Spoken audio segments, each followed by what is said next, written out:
this one. That's the one I wish we would. Over there, too. Zip the done. I need water. Hot and tall.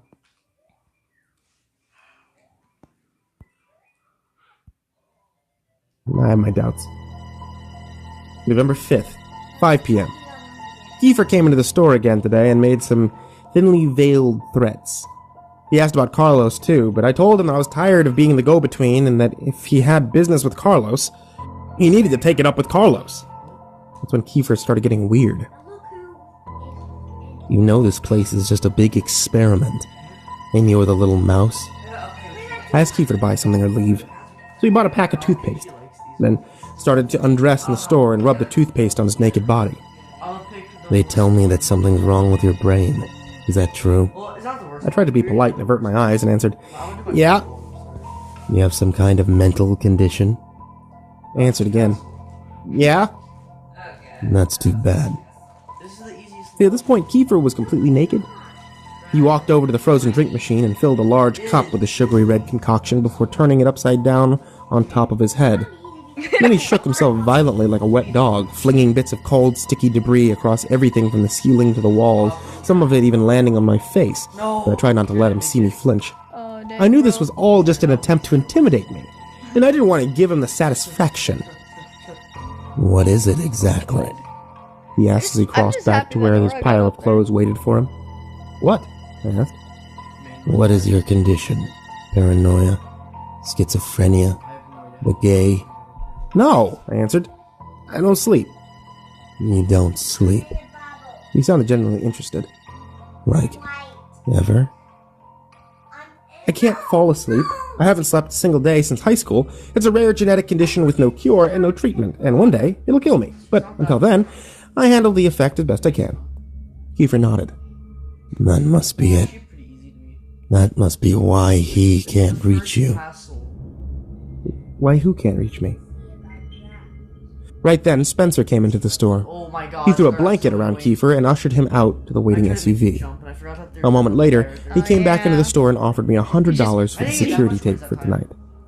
Yeah, I wonder what I'll spend my $100 on. Yeah. 9 p.m. Should've got more, bro. I was beginning to suspect something wasn't quite right in the store. I've been finding empty candy bar wrappers strewn about, security tapes mysteriously deleted, strange noises coming through the walls in the middle of the night when I should be alone. At least, more strange noises than usual. At first, I assumed it was just raccoons. But now I know the truth. Now, I know that Marlboro has been living here for the last 2 days. He just walked out of that supply closet wearing a bathrobe, nodded to me as he grabbed a stack of beef jerky, and went into the bathroom. It had not even occurred to me that Marlboro never left. I know that they're gonna rage throughout this entire thing. November 6th, 4 a.m. It finally happened. Yeah, I suppose it was only a matter of time. I know that I should be feeling regret or shame or any other emotions that normally people feel after something like this happened. But all I feel is embarrassed. I came to a couple of hours ago with a shovel in my hand. I had been digging again, and this time I had made some serious progress. The hole was at least 7 feet deep. The steep walls made of loose red clay. It took me a while to realize that I was staring up into an inky black night, peppered with uncountable stars, when some of the bigger celestials started to move. I realized those stars were actually just the soulless red eyes of the mutant raccoons staring down at me over the edge of the hole. Probably looking for food. Shameless beggars. I chucked the shovel out of the hole, and that's when I heard it. Imagine the sound of a butcher's knife hitting a watermelon, like a solid, wet black. Imagine the watermelon gurgling and falling over like a sack of potatoes. Oh man, this metaphor is getting kind of away from me here. When I climbed out of the hole, I saw the shovel standing upright, the business end firmly lodged inside the chest of a still twitching Kiefer. The Kiefer was dead before I got to his side. In some kind of final act of defiance, he had turned both of his middle fingers up to me. I felt like the slightest amount of respect for him before I went into a mental state that I can only describe as subdued panic. The first thing I wanted to do was find something to wrap the body in, because surely Spencer Middleton would come for it soon. When I went into the gas station, I was surprised to find that Marlboro had taken it upon himself to work the cash register while I was gone. He was ringing up one of our regulars, Charles, the big fat man that always buys soap and boiled peanuts. I nabbed the tarp off the shelf, took it outside, and that's when I learned something. Kefir is heavy, like really heavy. Like, I understand that a human body is basically just a meaty, fleshy water balloon full of guts and excrement, but nothing could prepare me for how leaky and gross and heavy a dead man can be. It was only by some miracle that I managed to drag Kefir through the back door and into the freezer without being seen. It took all of my strength to pull the mass behind the boxes and onto the stack with the other three. When I finally finished, I worked up a sweat. Even the cold of the freezer wasn't enough to keep me cool. As I stood there letting my breath come out and the adrenaline wear off, I took stock of my situation. That's when it dawned on me. There were 4 Kefirs in the freezer with me. 4 Kefirs! Where the hell did the other 2 come from? The freezer door opened and Marlboro entered, dragging a dead Kefir by the legs. He stopped, made eye contact with me.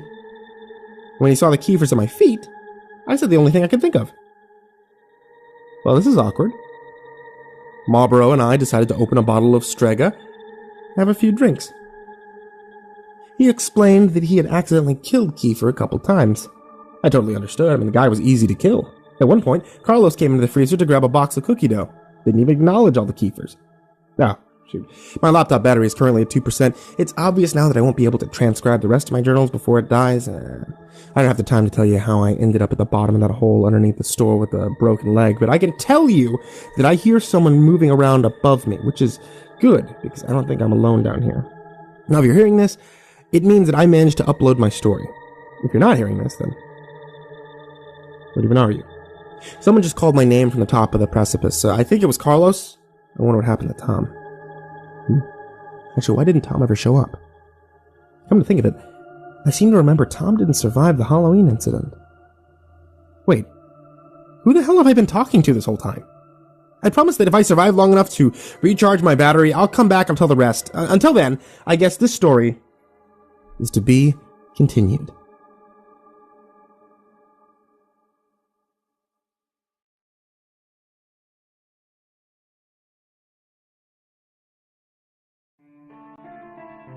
Hey there kids, it's me, Mr. Creepypasta. Just wanted to say thanks so much for listening. You guys are what makes this channel worthwhile. There'll be new horror stories every Tuesday, Thursday, and Saturday night, as well as gaming live streams every Friday and Sunday night. Please help support on patreon.com/Mr. Creepypasta, and you can hear me as well as many other Creepypasta narrators, live 24/7 at scrmradio.com. Sweet dreams.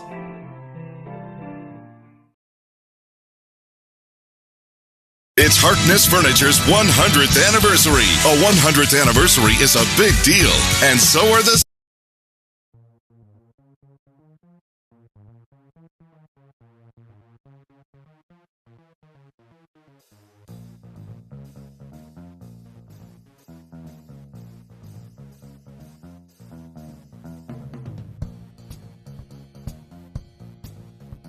Hey everybody, it's me, Jerry from the gas station at the edge of town. Proud to be the newest member of the team. The owners were so impressed with how I managed to stay inside the store for several days without leaving or going insane that they offered me a full-time position while the regular clerk is out recovering from his leg injury. Happy Monday, y'all. The other guy asked me to do him a small favor while he's getting some much-needed rest and relaxation. He gave me the password to his laptop and detailed instructions to transcribe his journal entries from last week. In exchange, he agreed to keep me on as a full-time assistant after he gets back. I get to learn what to expect on the job through his first-hand documentation, and he gets to continue his weird little blog thing. Now that's what I call a win-win. If I'm being honest, this is probably the best thing that could have happened to me right now. Ever since the program mysteriously dissolved at the Mathematist community, I've been feeling very lost and vulnerable. I've been losing weight and having trouble sleeping, and when I do, I keep having these weird dreams of some enormous being deep below the gas station waiting to devour us all. Clearly, a mistake was made and I was overlooked. If any of my old brothers and sisters are out there and see this post, please contact me. Tell the seniors they forgot me. I'm not mad. I miss you. I love you. Before I get started, some guys in suits came by and suggested that if this blog were going to continue, that I make a PSA. If there is anybody still alive that read the story about what happened here on Halloween, don't wait for symptoms to start. Please go to the nearest emergency room or call the Center for Disease Control and tell them you are experiencing the effects of Rommel's syndrome. Anyway, back to the journals. I'm going to do my best because the guy's handwriting is awful, but here's the parts I could read. 7 p.m. The man in the trench coat was standing out back when I went to take out the garbage tonight. I don't know why the man in the trench coat keeps visiting my store or why I've never gotten a good look at him. He was standing at the tree line just beyond the dumpsters, staring as he ever did. Tonight, I stared back. The hinge of his jaw began halfway up his face where his nose should have been, the edges pulled back to either ear in a skeletal grin. His tiny, milky white eyes were beads behind the oily black hairline that hung down straight in bangs all the way to his cheek jowl. His impossibly wide mouth bisected the head between greasy hair and wet flesh. Drool, I would assume. We stood there, 15 feet apart, staring at one another for what might have been 10 seconds or 10 minutes until finally the man in the trench coat turned away. His legs bent funny, in a way that human legs shouldn't be able to bend, and he landed on all fours before galloping off into the woods. I don't know if I've seen the last of the man in the trench coat. Holy shit, did you guys read that? This is some crazy shit. Sorry, Jerry again. I promise I'm not going to do the running commentary thing. I just had to say, Jesus, you know? This is some weird stuff. I mean, I remember him telling me a couple weeks ago to go outside and talk to a man in a trench coat. I'm super glad I didn't now. What the hell? Okay, that's it. I'm done. Back to the transcriptions. The next page is soaked in blood and completely unreadable. I'm going to have to skip that part. Hundreds and hundreds of them. She had never seen so many in one place before, not even in her dreams. Before she left, she told me that I would see her again. Was that supposed to be a warning or a flirtation? 3:23 a.m. It's a quieter night than I'm used to. The package from yesterday afternoon still sits on the counter where I left it. The label is made out to me with a return address I don't recognize.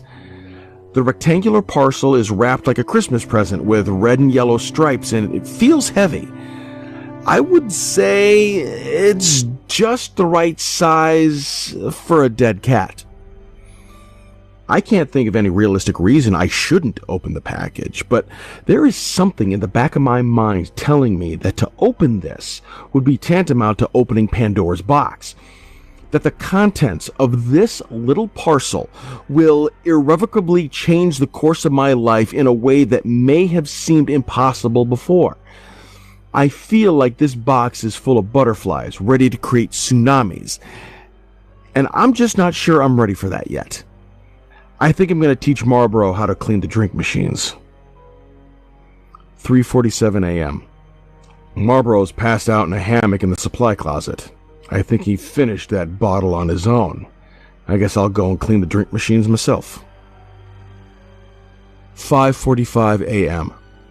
The hand plants are growing faster than I had anticipated. They are now past the elbows, almost to the shoulders. I saw that the crop had caught a curious coyote that got too close. It was not pretty. I also noticed that Rocco was still alive. I caught him sitting on the roof, tossing food to the crop of hand plants. This is why they're growing too fast. They're eating way too much.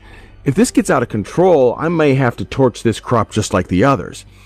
I don't want to. It sends shivers down my spine whenever I hear the way they scream. 7:30 a.m. Carlos came in for his morning shift looking pretty terrible. He filled up on coffee and told me that he hadn't been sleeping too well. The bad dreams had been keeping him from getting a restful night. I wonder if I should tell Carlos about my condition. He asked about the gift wrap package sitting on the counter. I told him that it came with the post yesterday and I didn't know who it was from. He asked if I was going to open it, and I told him that I had a bad feeling and pretty much decided to never, ever open it. 10 a.m. I decided to open the package. Without any fanfare or drum roll, I'll just tell you that what I found inside was a brand new laptop computer.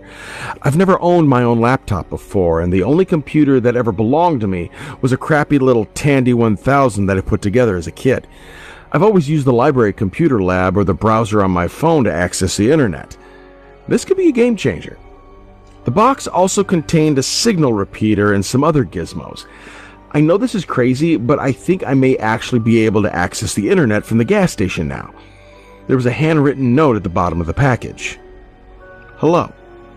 I left a comment on your page. There's something I want to tell you. I'm enjoying reading these stories you're writing, but I think if you actually sit down and write out one story at a time, that you will get a lot more upvotes.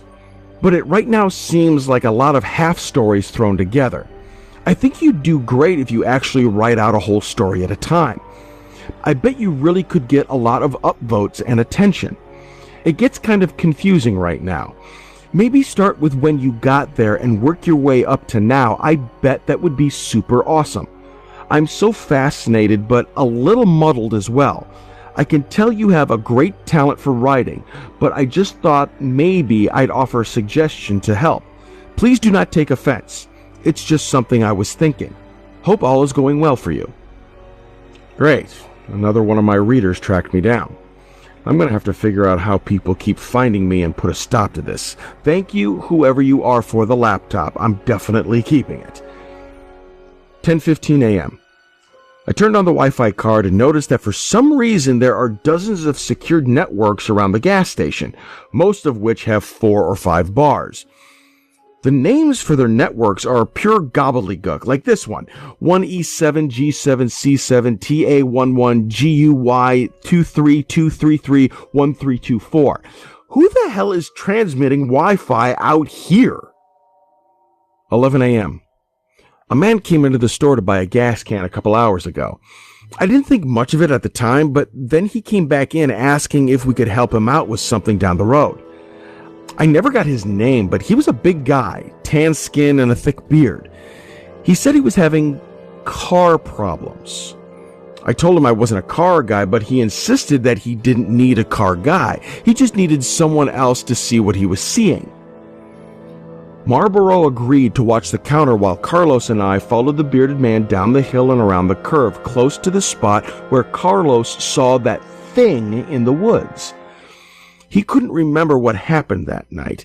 After we got everything sorted out with Spencer and things started to go back to normal, I asked Carlos what it was that he saw in the woods that sent him running in such a careless panic, but he just shook his head and said he didn't know.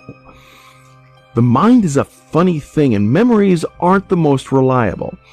I realize that I'm not the only person from the gas station with a list of try and forget stories.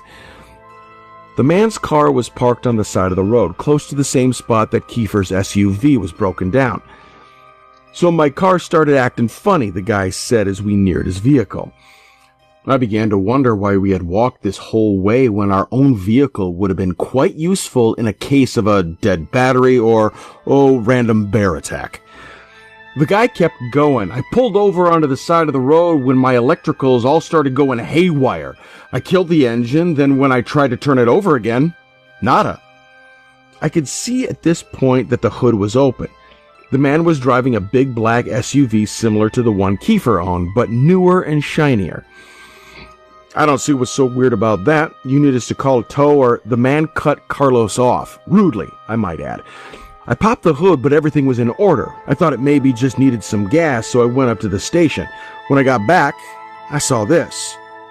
We rounded the front of the car and we saw the this he was being so vague about. A small oak tree, maybe 4 or 5 years old, was growing up from the ground beneath the car, through the engine and stretched upwards at least 9 feet. The trunk of the tree had swallowed a decent portion of the engine, and from the looks of it, the car had been parked there for years. Interesting, I said. And you're sure that this wasn't here when you started driving? Before he could answer, he spun his head around and looked at the forest. You boys hear that? He asked. We stood still and listened. But I couldn't hear anything. No, I answered. Carlos shrugged. You boys know what an anglerfish is? The bearded man asked as he walked to the back door and opened it. Yeah, I guess, I answered. The bearded man pulled up a secret compartment from beneath the floorboard and retrieved a large automatic rifle. Now, I'm not a gun guy, and I can't tell you what kind of gun it was, but it was big and impressive and cool looking. The guy checked the clip and clicked something on the gun that I guess could have been the safety. Again, I'm not a gun guy, but it sounded super cool.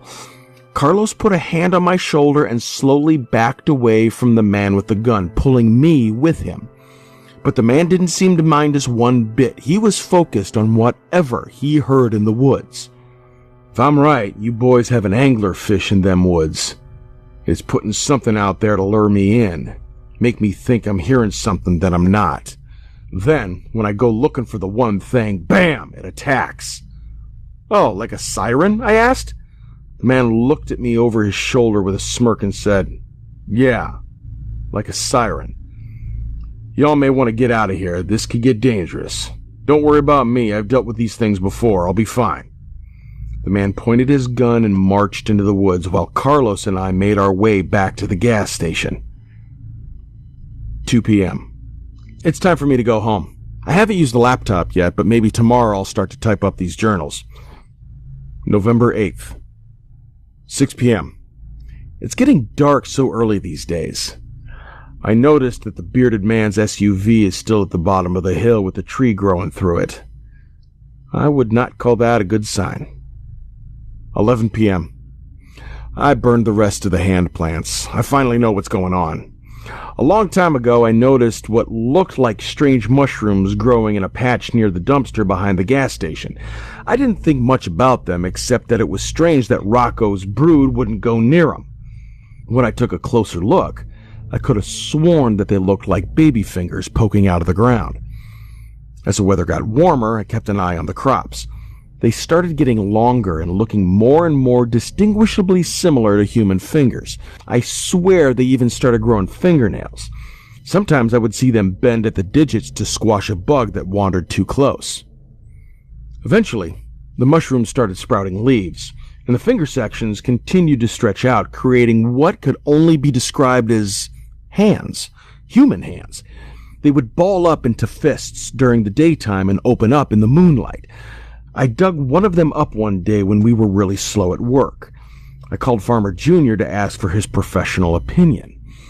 To the untrained eye, the hand plant looked just like a regular human hand, smaller than an adult's, but larger than a child's, adolescent, teenager maybe.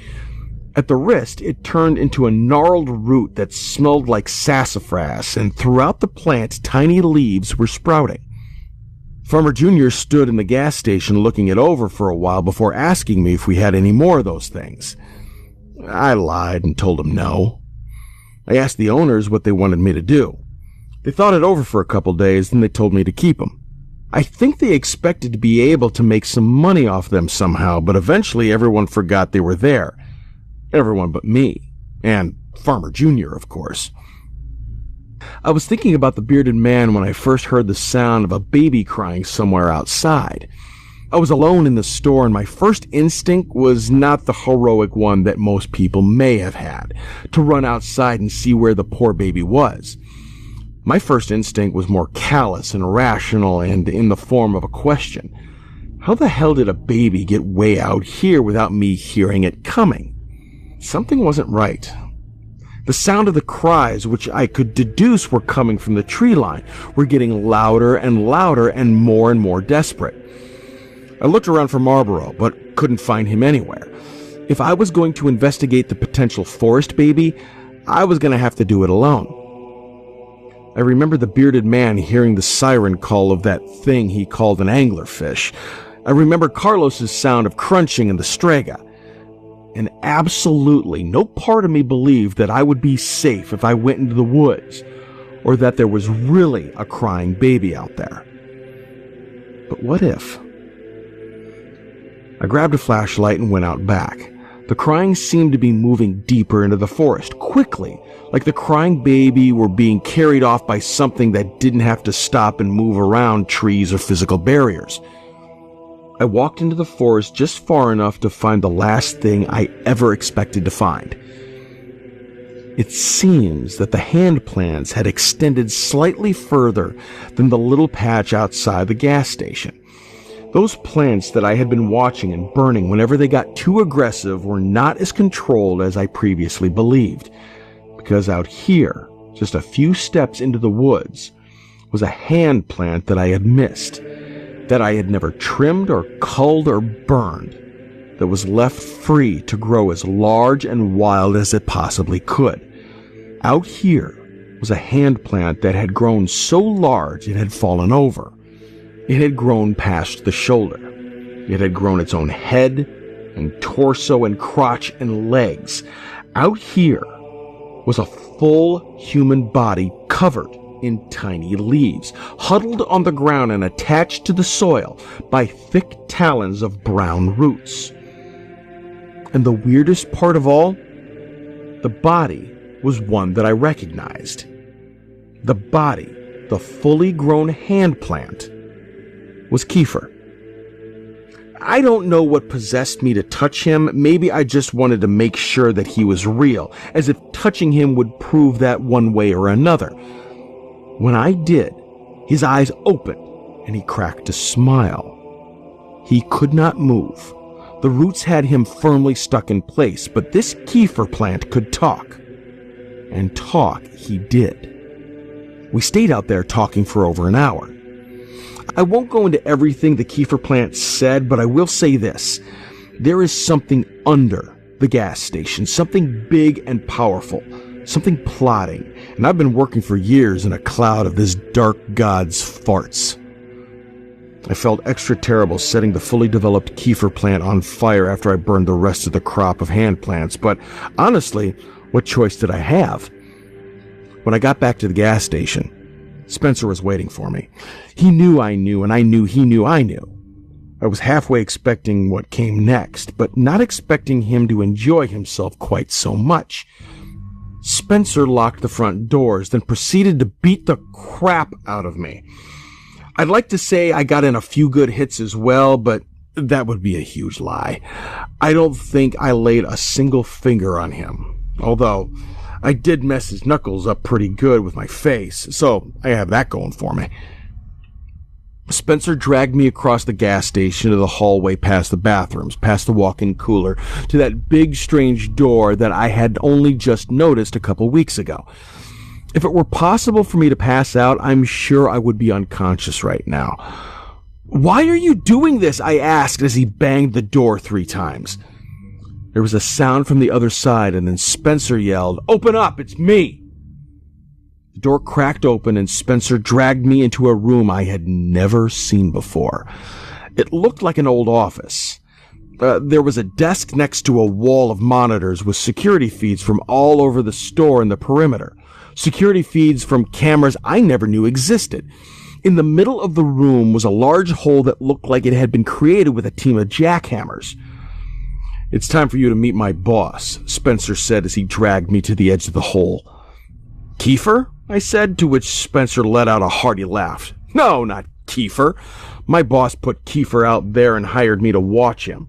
My boss is much bigger than some idiot politician." I half expected Spencer to go into the cliche movie villain exposition rant, but instead, he sparted me right into the hole. "I think my leg is broken. At least I assume that's what the bone poking out means, but hey, I'm no doctor. I would be really worried right now if it weren't for the fact that I stole Spencer's cell phone in the scuffle." Just as I expected, Spencer had the same network as Kiefer, which means he somehow had service. I put in a call to Tom's direct number, so I'm sure he'll be along shortly. Until he gets here, I'm just passing the time updating my journals. Somebody just dropped the laptop into this hole with me. Maybe it was Spencer, maybe he thinks I'm dead. Maybe I am. Again, I'm not a doctor. Whoever it was, I think I might have heard the sound of boot spurs clicking against the tile as he walked away. I guess I'll boot this thing up and start transcribing my journal before it's too late. Okay, so this is the last of his journals. You're probably wondering to yourself, where was Jerry while Spencer was beating the crap out of poor old Jack? Well, I had gone into town to see a movie. Yes, I went and watched Thor Ragnarok. If you haven't seen it, go see it. It is awesome. I guess I'm lucky I went when I did. Otherwise, this Spencer guy might have tossed me into that hole as well. I was the one that found Jack. When I came back to the gas station, I couldn't find anyone anywhere. So I went searching until I noticed that door at the edge of the hall cracked open slightly. I also found a really poorly made bomb behind the register, but it didn't take long to disassemble. You can thank the mandatory bomb building classes at the mathematist program for that. No big deal, just me being my typical heroic self.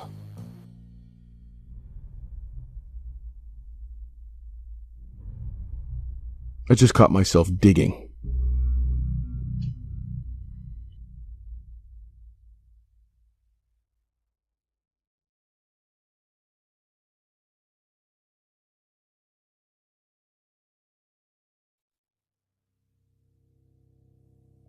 Hey there, kids, it's me, Mr. Creepypasta. I hope you enjoyed tonight's story, and thank you all for listening. Please help support the channel at patreon.com/Mr. Creepypasta, and make sure to tune in for new horror stories every Tuesday, Thursday, and Saturday night.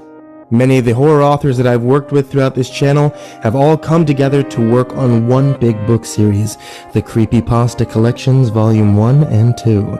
Check them out on Amazon or at any local bookstore near you. Thanks for listening, kids, and sweet dreams.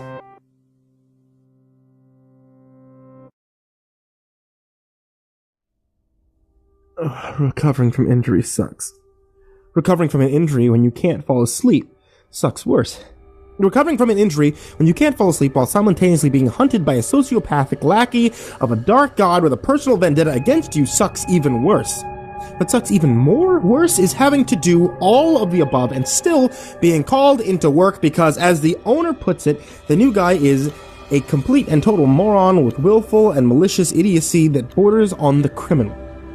And so, here I am, against the doctor's advice, at the shitty gas station at the edge of town, only a little worse for wear. What's really incredible is that I've only been back for 1 day and there's already a body count. More on that later. My right leg is in a cast from the ankle to thigh, and I've elected to use crutches because, unsurprisingly, the gas station is not wheelchair accessible. The cast has several signatures and messages, which is very strange because I have no memory of anyone signing it. But that could just be a result of the pain meds. Looking down now, I can see that Carlos scrawled this message. Try and stay out of trouble. C. There's also a message in red crayon. Jerry was here. A few signatures scribbled in Sharpie, and a little further up my leg I have to pull my pants way up to read it. This note. Rock. Well, that's annoyingly cryptic. I would check the tape logs to see who I let get so close to my delicate area, but the owners have every camera in the place removed, so I guess there was something about finding that secret room full of security camera feeds to bring personal privacy into the public discussion. I feel like the act of removing all the security cameras was a bit of an overreaction, especially with Spencer still out there. The police took a statement and confiscated the remains of the bomb. They're taking this whole thing very seriously, and an arrest warrant is out for Spencer Middleton, should he ever show up again. As for Kiefer, things get a little more, well, interesting. See, the police were unable to find any evidence that he ever even existed. He had no property in his name, no driver's license, no public record of any kind. The only thing ever linking him to this town was a grainy picture in an old yearbook photo. It would seem that Kiefer was living off the grid ever since he graduated high school. And now that Spencer's attempt to blow up the gas station failed, Kiefer has suspended his election campaign and simply disappeared. The sheriff's been sending a new deputy, Arnold, out to check on me at least twice a day. Arnold isn't from around here, which is probably why he agreed to replace Tom as the new gas station babysitter. He's around 6'2", dark skin with mustache thick enough to plant a yard flamingo in. He has eyes that constantly telegraph the statement, "Knock that nonsense off." Now I've yet to see him smile. I don't know if Arnold will become the next Tom or the next Spencer. Right now he could go either way. Arnold was the one that dropped me off at work today. I'm not supposed to get back behind a steering wheel for a while, which is fine, I guess. I mean, it's not like I'm going on any road trips anytime soon. On the way to work, we passed the SUV of the man with the beard, the one staked in place on the side of the road by the tree growing up through its engine. I asked Arnold about it, but he just shrugged it off and said I shouldn't worry myself with other people's business. I asked him about the owner of the vehicle. Arnold said that they think that he got lost in the woods, just like the other hikers last fall. A search and rescue effort was underway, and he was confident that they would find him, quote, one way or the other. After Arnold dropped me off today, I went about my regular shift-starting duties. I reconciled Marlboro's till, not at all surprised to see that he was somehow $150 over, or that the surplus was entirely in $1 coins. I logged all the invoices that had piled up while I was out, then I emptied the trash cans. I was hoping that I might run into the cowboy, but the only thing in the men's restroom was an obese Hispanic trucker, punishing the toilet and surrounding air with an unholy fury that deserves its own scary story. The sun was starting to go down when I hobbled out to the dumpster, balancing garbage bags against my crutches and probably looking like a baby deer learning to walk. You know, if that deer was drunk and two-legged and carrying several bags of garbage. The scorched earth near the dumpster was the same as I'd left it, blackened down to the subsoil. And somewhere just past the start of the trees was another patch of smoldered remains, one that I neglected to mention in the police report, one that might look to the casual observer like the remains of a human body. Before I turned to go back in, I noticed something odd on the side of the dumpster. See, at first I thought it was a children's toy, stuck to that dirty outside wall, but then I realized that it was moving, breathing, crawling, slowly, and eating the gooey drippings off the rust of the dumpster. The thing looked like a giant tomato caterpillar, about 8 inches long, and as the sun went down, I swear I could see the thing give off its own light source. The squishy caterpillar thing didn't seem to mind my presence. It even let me feed it an old Starburst that I had in my pocket. A yellow, because like all people, I hate the yellow Starburst. The critter bioluminescent a little brighter as it ate the taffy I gave it, and I gave it a gentle pat. Its hide wasn't as wet as it appeared. In fact, it seemed to be covered in tiny, clear hairs. "Now, you're not so bad," I said, while it nibbled at the candy. Not everything out here needs to be scary, huh? It wiggled and crawled away to a place in the back of the dumpster with more gunk. And I went back into the gas station. Marlboro has taken up smoking again. He had quit for a while, but then explained that the suffering he was causing himself by not smoking grossly outweighed the suffering he was causing us through secondhand smoke. And mathematically speaking, it didn't make any sense for him to quit. I was hoping that he was beginning to shed his cultist philosophy after the entire compound mysteriously vanished, but now I'm starting to fear that he can't be rehabilitated. Oh well. Today was a pretty normal, well, not normal, but average day at the gas station. We had some strange people visit. We had some normal people visit too. And along the way, I zoned out, finished a book that I'd been reading, made some boring journal entries, and even got online to browse the internet for a while. There's another package sitting under the counter, addressed to me from a return address I don't recognize. I took a gamble with that last package, and it turned out to be something great. But that was before Spencer tried to kill me, and once again my gut is telling me not to open it. I got a phone call today at the store a few hours after sundown. It was pretty late. Hard to say when exactly, Marlboro was asleep in his hammock in that dry storage room, and I couldn't remember the last customer. This was somewhere in that temporal wasteland between dusk and dawn. Hello? Jack, listen very carefully. You don't know me. What I'm about to tell you will save your life, but only if you follow my instructions and do exactly what I say. In the drawer to your right is a pencil and paper. Get them. Write this down. These are the rules to your survival. 1. Do not leave the gas station. Do not go outside under any circumstances. 2.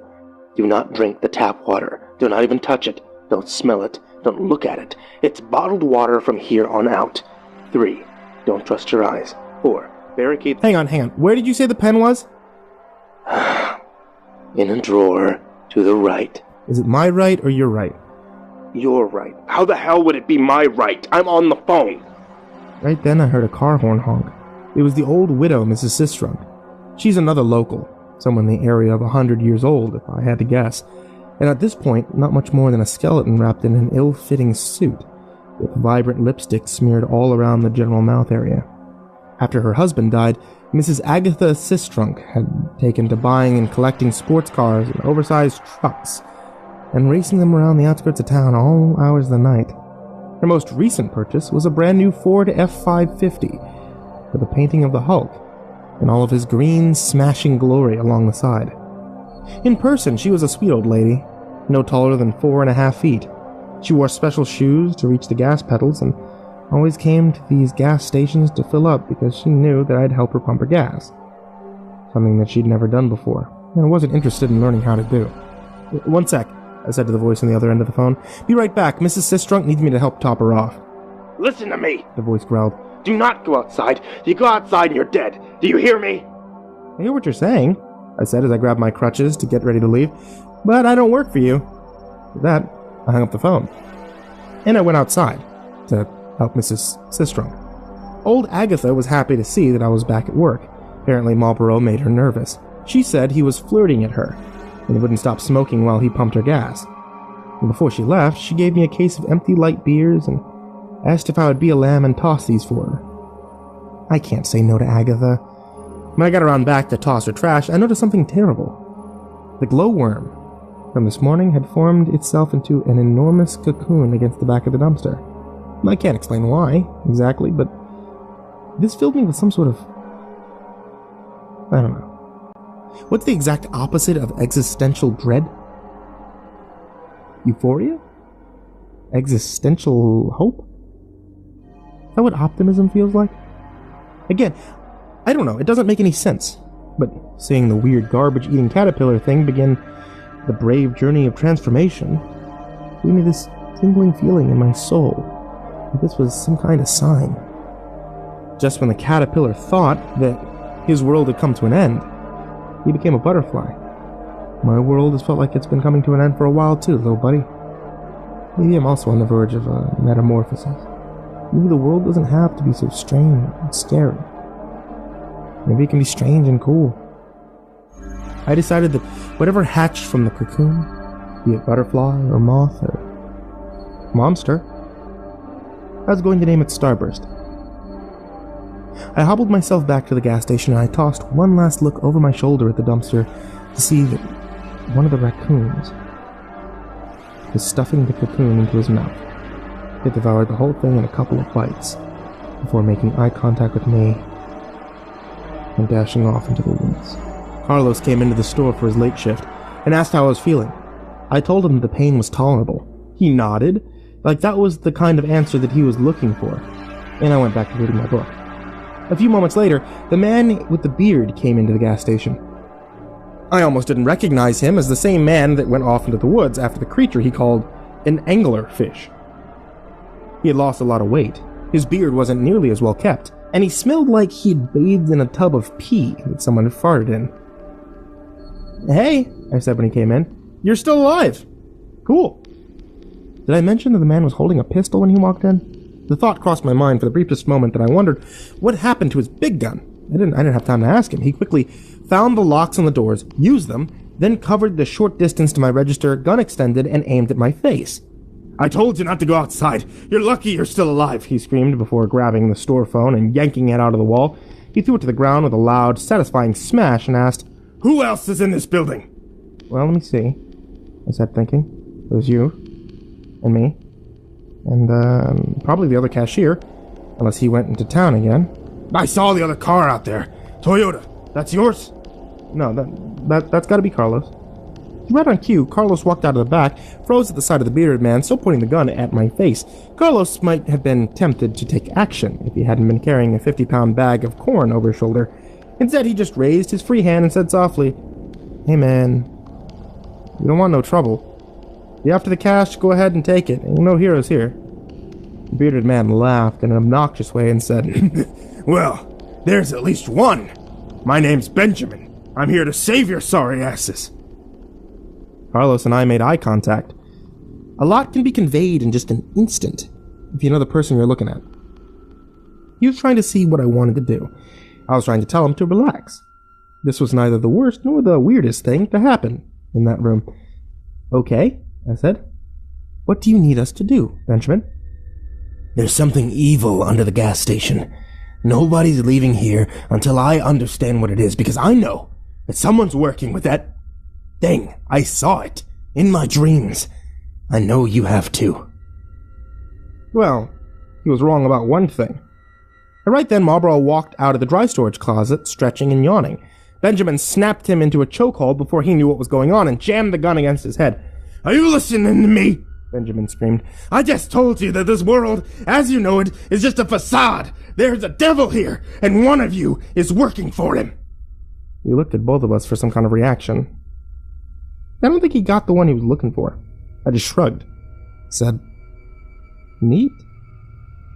Right then, Marlborough surprised the pants off everyone by half yelling, half laughing, "Let's do this! I'm not afraid to die!" before reaching up, grabbing the gun pressed against his head, and pulling the trigger. Now, I've seen a lot of weird stuff working at this shitty gas station. I've been nearly killed once, twice. I've watched the same guy die over and over in front of me. I've seen things that may or may not be real because I can't dream. And sometimes I wonder if my mind is making up for that in other ways. I've seen ball lightning, people with blue skin, a man with two heads, talking dog, an Elvis impersonator that may have been a little too convincing. I've seen so much weird stuff in that room. But this was the first time I ever saw a look of surprise like that on anybody's face. And it was absolutely priceless. What the hell is wrong with you people?" Benjamin said, backing away from us. "Ain't nothing wrong with us," said Marlborough, relieved to be free from the headlock. "What the hell's wrong with your gun?" "How'd you know I was out of ammo?" "I didn't." There was a loud thud as Carlos dropped the sack of corn. He was next to talk. "I think maybe you should get out of here, pal, while you still can." "Afraid I can't do that," Benjamin responded. "Not until this thing is dead, and not until I heard a wet thunk before I saw anything, before Benjamin went limp and hit the ground. When my eyes caught up to the situation, I hoped that what I was seeing was a hallucination. But the look of fear on Carlos's face told me that this wasn't the case. The man standing behind Benjamin, holding a bloodied shovel, the man that just saved our bacon, was smiling a toothy, delighted smile that he only made after inflicting the kind of pain he'd just inflicted. "Hey, Jack," said Spencer Middleton. "You miss me?" He stuck Carlos and Marlborough in the walk-in freezer. Marlborough is and always has been a go-with-the-flow kind of guy, so he went to the freezer voluntarily. Carlos put up a fight, which is why he ended up bruised and bloody and barely clinging to consciousness. From what I could see, Benjamin looked like he might be dead. At best, he was out cold in a slowly spreading pool of his own blood. Spencer pulled a couple of chairs out of storage and placed them both in front of the cash register, facing one another. He made a hobble over and sit down in one, then he spun the other around and sat in it backwards, like a cool school teacher from the 90s. "I want you to know," he said, I'm not mad at you. Neither's he. He wanted me to relay the message. Spencer's face still had specks of blood in it when he'd beaten the shit out of Carlos. Your boss? I said. Yeah. He was upset at you for what you did to Kiefer. He wanted me to show you what happens to bad children. You're supposed to meet him, but then that all got cocked up, huh? I guess it wasn't my time to die, I answered. That's when the smile faded from Spencer's face. He shook his head at me and said, Die? No. You weren't supposed to die. You can't die. We need you. I saw some movement behind Spencer, but tried not to break eye contact. It was Benjamin. He was alive. And right now, my best shot at getting out of here. He was moving slowly on the ground, regaining consciousness, but miraculously not making any noise. I tried to keep Spencer distracted. Your boss. Okay, tell me more about him. How did he find you? Who is he? Spencer chuckled. Oh, he's got a lot of names, but you'll meet him soon enough. This time, will not be interrupted. My friends? I don't care. They could join us. They could die. They make no difference. By the way, Jack, I wanted to ask, did you guys even figure out who placed that bomb? I laughed softly. Yeah, the police took it. They know it was you. They know everything. Almost everything. Okay, in the grand scheme of things, they know very little. But they do know you tried to kill me. You put the bomb in the gas station. Spencer shook his head again. Wrong on both accounts. If I wanted you dead, you'd be dead. And a bomb? Seriously. Not my style. He had more to say to me. But I'll never know. Because right then, Benjamin yanked his head back and wiped a knife blade the size of a large chihuahua across his neck, neatly slicing his head halfway off. Blood erupted out in a couple spurts, then stopped, and Spencer Middleton was no more. That's what you get, taunted Benjamin as he flung Spencer's lifeless body onto the floor, his blood pouring out and mixing with all the rest. He was gonna suck if I ever had to clean all this up. When we opened the freezer, we found that Marlboro had gone all bad nurse on Carlos, sticking clumps of frozen meat all over his face. For the swelling. I made us a fresh pot of coffee, and we took seats around the table by the window just in case a nosy passerby decided to, pass by. We put a tarp over Spencer, moved the wet floor sign next to it. For about half an hour, we all just sat and drank coffee in a pregnant silence. When we were all done with our third cups, Carlos finally spoke. His jaw was swollen to hell, but he was still able to pronounce his words with only minor difficulty. So why haven't we called the cops yet? This is clearly self-defense. I got the face to prove it. Yeah, said Benjamin, after some lengthy deliberation. Yeah, let's call the cops. That'd be good, but tomorrow, you and me need to have a serious talk, Jack. I called Arnold, from the only phone in the building with any reception. Spencer's cell. The deputy listened to what I told him, just the most basic and simplified version of what happened that night, and he said that he would be on his way right after he got out of bed and put some clothes on. They called the owners next. They were not happy. They told me next time I should call them first. Wait, next time?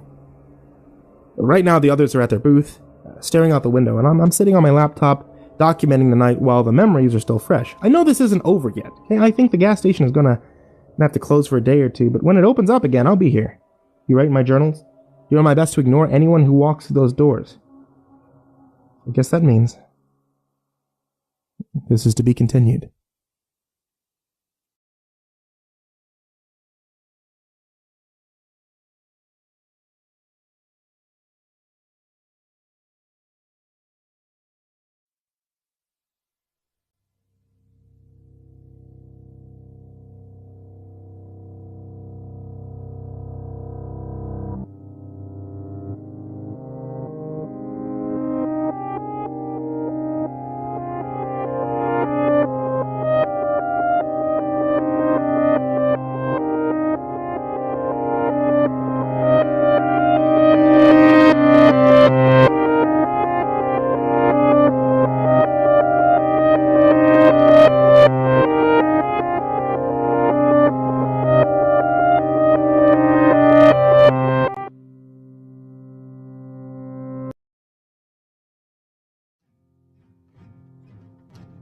Okay, so it's been about like an hour since my last post. We haven't had any customers yet, and if the gas station weren't an active crime scene, I might have asked one of our other employees to squeegee that large pool of blood into the drains by the cooler.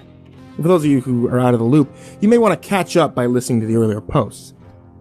I don't know what Arnold's personal grooming routine looks like, and I have to assume that, well, he spends at least 20 minutes a day in mustache prep, but even factoring that in, he should have been able to make it to the gas station by now. I called him in a few minutes ago to make sure that he hadn't gone back to bed, and to make sure that I hadn't imagined that phone call in the first place. The conversation went something like this. Yeah? Hey Arnold, you on your way? Sit tight, we had a little emergency. Okay. The road between town and you is blocked off. Okay. Which one? All of them, even the service roads. It must have been a freak storm. I've never seen anything like it. All the roads are covered in trees, but they aren't, fallen. The trees are growing in the middle of the street. I've been trying to find a way around all morning, but I've given up. I'm about to head through on foot. Just to be clear, you said you heard from Spencer Middleton last night. Has he made any other contact? Well, actually, he's here. He came in, and some stuff happened, and now he's dead. What? You're telling me there's a dead body at the gas station? I already told him all of this. I really miss Tom. Did you not realize that? I'm sorry, he answered. When the phone rang earlier, I had just woken up from this beautiful weird dream of a dark god. Call me into his eternal grace, taking me by the hand and guiding me into a blessed oblivion, freeing me from all the pain and suffering of this mortal prison, nurturing me like a child, inviting the world into a realm of higher existence, allowing me the privilege to devote myself to his glorious servitude. Okay. I guess I'll see you when you get here. I ended the call and checked the charge on my phone. The battery was sitting close to 50%. What's the deal, Lucille? Asked Benjamin. Arnold is on his way here on foot, but we might have another problem. Holy shit. You guys see that? Carlos asked, pointing out the window. Now, I couldn't quite make it out where I was seated behind the counter, and I didn't feel like hobbling over a corpse just for a look. What is it? I asked. There's a bunch of naked people out on the road. They're all walking this way, Carlos answered. What the hell you say? Said Marlborough, who was suddenly taking interest. He pressed his face against the window for a better look. Those aren't just people. I know them. That's Marla. And Tyler. And there goes Fred. At least, those are the names I gave them. Benjamin closed the frozen drink machine, throwing over his shoulder a quick, They friends of yours? Family, actually. Well, they were anyway, before they disappeared. But I don't remember them looking like that. Like what? I asked, starting to get an uneasy feeling. Like... He took a second to find the words, but all he came up with was, They look funny. They continued walking closer to the gas station. Close enough by now that I could see them. At least a dozen people. Stark naked. The closer they got, the more details I could make out. The more I wish I couldn't. Their eyes were milky and pale. Maggots crawling out of infested crevices all over their body. Their skin dirty and covered in lesions and bruises. Marlborough was certainly not wrong. They looked funny. I'm sure you know the Hollywood-style zombie walk. A shuffle of an undead body with unpaired motor skills. The scariest part of these people approaching the front door of the gas station was that they were walking 100% perfectly normal. There's a bunch of decaying nudists out for a stroll. There was a loud crash that suddenly snapped us out of our probably rude staring. We all turned to see that Benjamin had pulled the frozen drink machine to the ground and was attempting to drag it over Spencer towards the front door. The sticky syrup concoction spilled out all over the ground, mixing with the congealed blood and coating the floor in a warm red and brown and purple viscous soup. There's no way we won't have an insect problem after this. Marlborough and Carlos didn't have to ask what was going on. They instantly knew the plan and began yanking down whatever fixtures were bolted in place and piling them up in a barricade against the glass doors. I would have helped if it weren't for this broken leg. Besides, it looks like they've got this under control. You boys think you can stay alive long enough for us to survive? Benjamin asked. We've got almost 90 years experience staying alive between the three of us, Carlos joked. Benjamin directed his next question to me. You got any weapons in this place? I don't know. The only thing I have is a half-empty canister of gasoline in the supply closet. and some really hard jerky, but he was welcome to whatever he could find. That's when he started MacGyvering some spears out of chair legs and a broken glass from the drink case. Well, about 10 minutes ago, the gas station lost power. Now really would be a great time to have a giant pet glow-in-the-dark butterfly. Stupid raccoons. It's been pretty quiet, save for the wet, guttural whispering coming from those people outside. Benjamin's still searching for weapons, while Carlos finds things to push against the front door, and assuming he hasn't fallen asleep, Marlboro has taken the back door. I was feeling pretty useless after Benjamin confiscated my crutches, so, I figured I had to take this opportunity to type out the account of what happened, just in case Arnold gets here too late. And in the spirit of preparedness, I should say a few things to whoever finds these messages, or is it whomever? I never get that right. Well, first to the owners, I'm sorry about the mess. Second, to her. I'm sorry we didn't run into each other one last time. Third, to whomever keeps dumping tar into the ditch outside the gas station, I hate you. And I guess that's all I have to say. It's been a weird, crazy ride. This is Jack. From the gas station.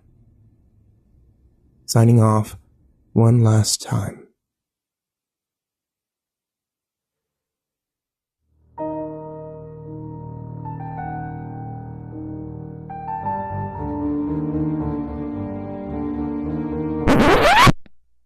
I didn't die! Sorry, it's been so long since the last update. I just got my laptop back from the police. Special thanks to whoever gilded me, by the way. But I don't know what to do with Reddit Gold, but it brings warmth to my soul.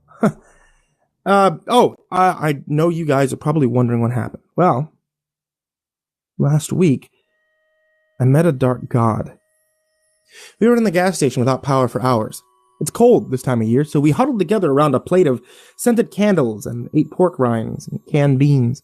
Marlboro almost dozed off a couple of times before Carlos decided to loot the energy pills behind the counter.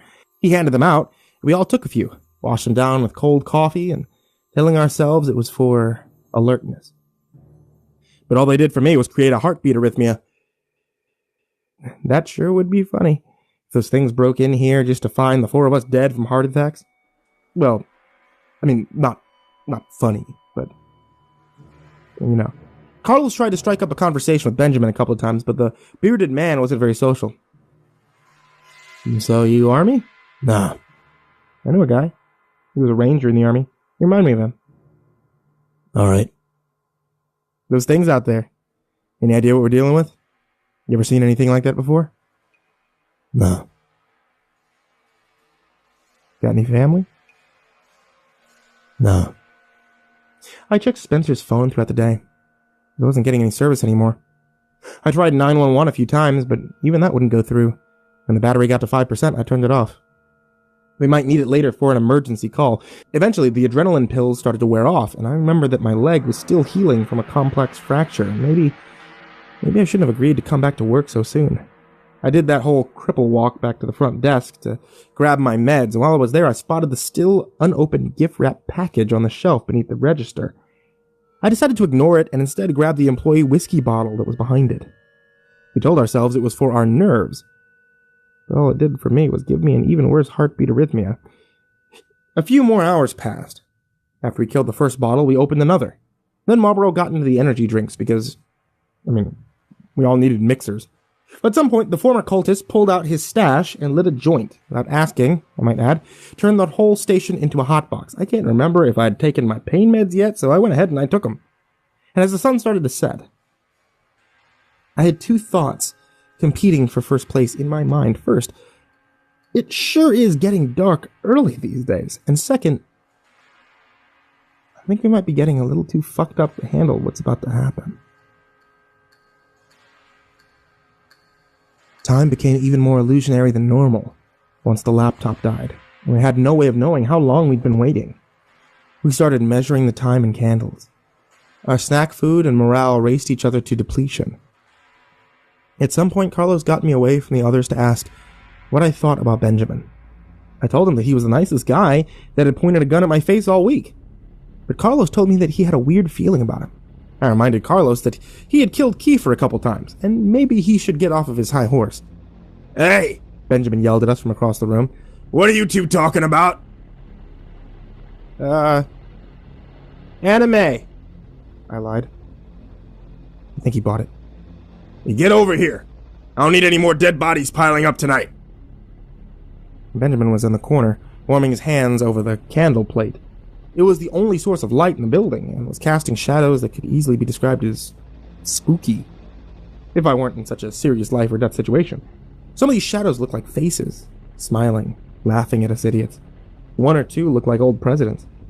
One of them asked me what time it was, and holy crap, I was tripping. You okay, man? Carlos asked, snapping me back to reality. I honestly have no idea. Did you ever figure out who placed that bomb? Asked Spencer Middleton in a gurgle. What do you mean? I thought you did. Not me. Bombs aren't my style. Who do you know that can build a bomb? Well, where's Marlboro? I asked.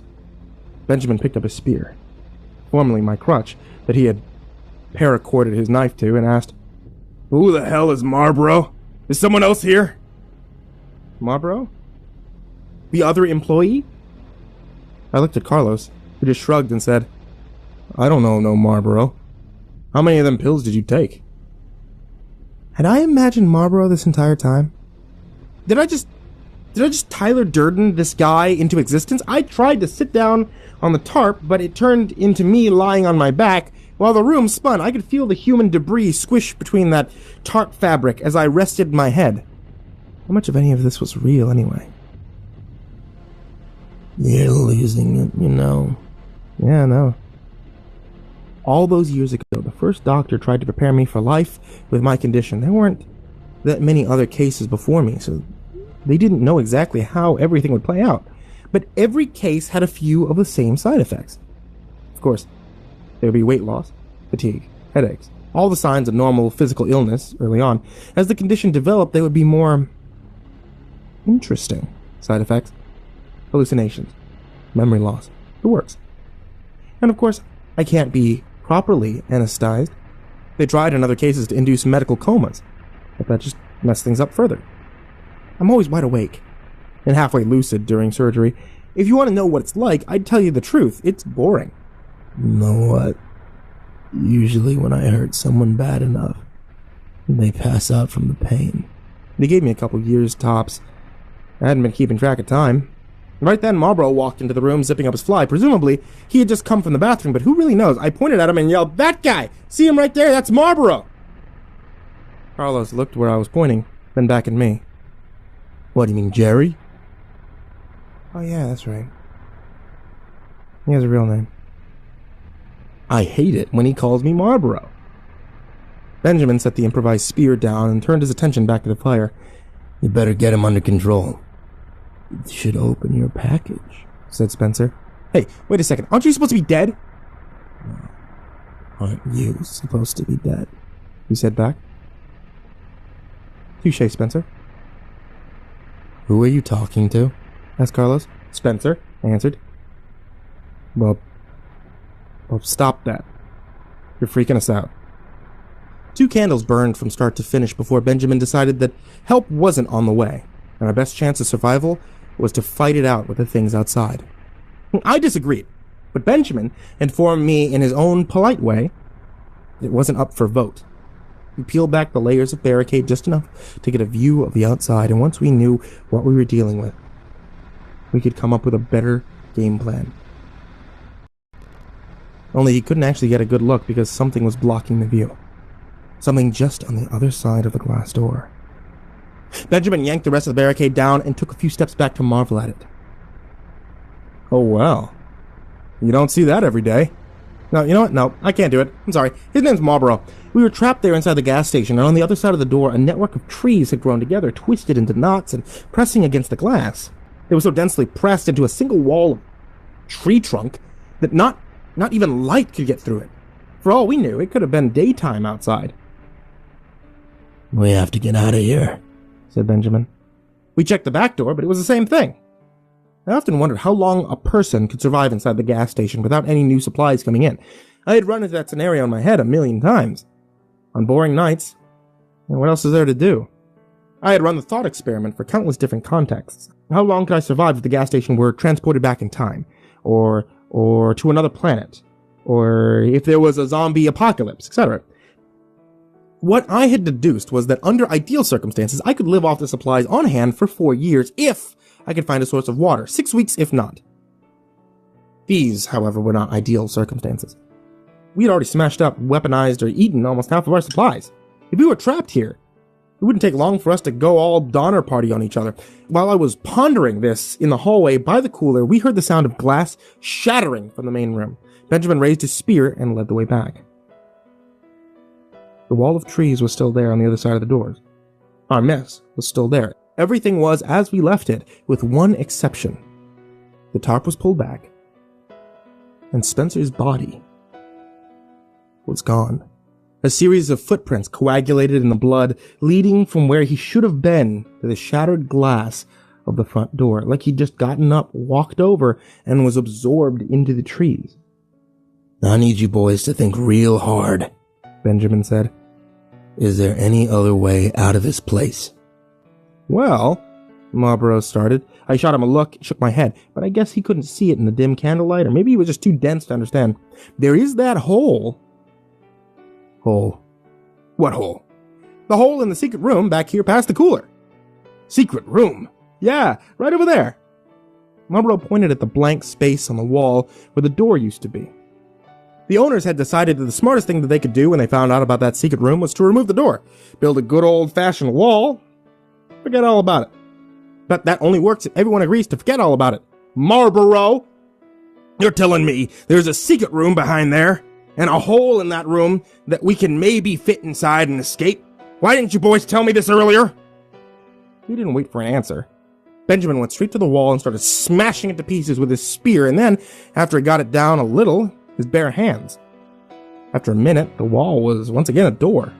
While Benjamin lit and placed a few candles around the giant hole in the floor, I grabbed Carlos, pulled him aside. Hey, I said, I should tell you something. Hey, I opened that package. The one that looked like a present? Yeah, I said. I'm not sure at what point I finally cracked and opened it, but I've been carrying around the content of that box in my pocket for at least one candle. Just like the last package, there was a note with this one. It read, I didn't expect you to use my letter as part of the story, but thanks. LOL. I didn't mind you using it. That was very neat. I liked it. I was very surprised. Thank you. I enjoyed your stories, and I knew it could be really great from the beginning. That's why I wrote what I did. I was surprised, but in a good way, that you used my letter. LOL. Thank you. I'm honored. Really honored. Underneath the letter was a small handgun. I knew enough about pistols from playing video games to know how to check the clip, and sure enough, it was loaded. I showed the gun to Carlos, who said, That's a Ruger 380.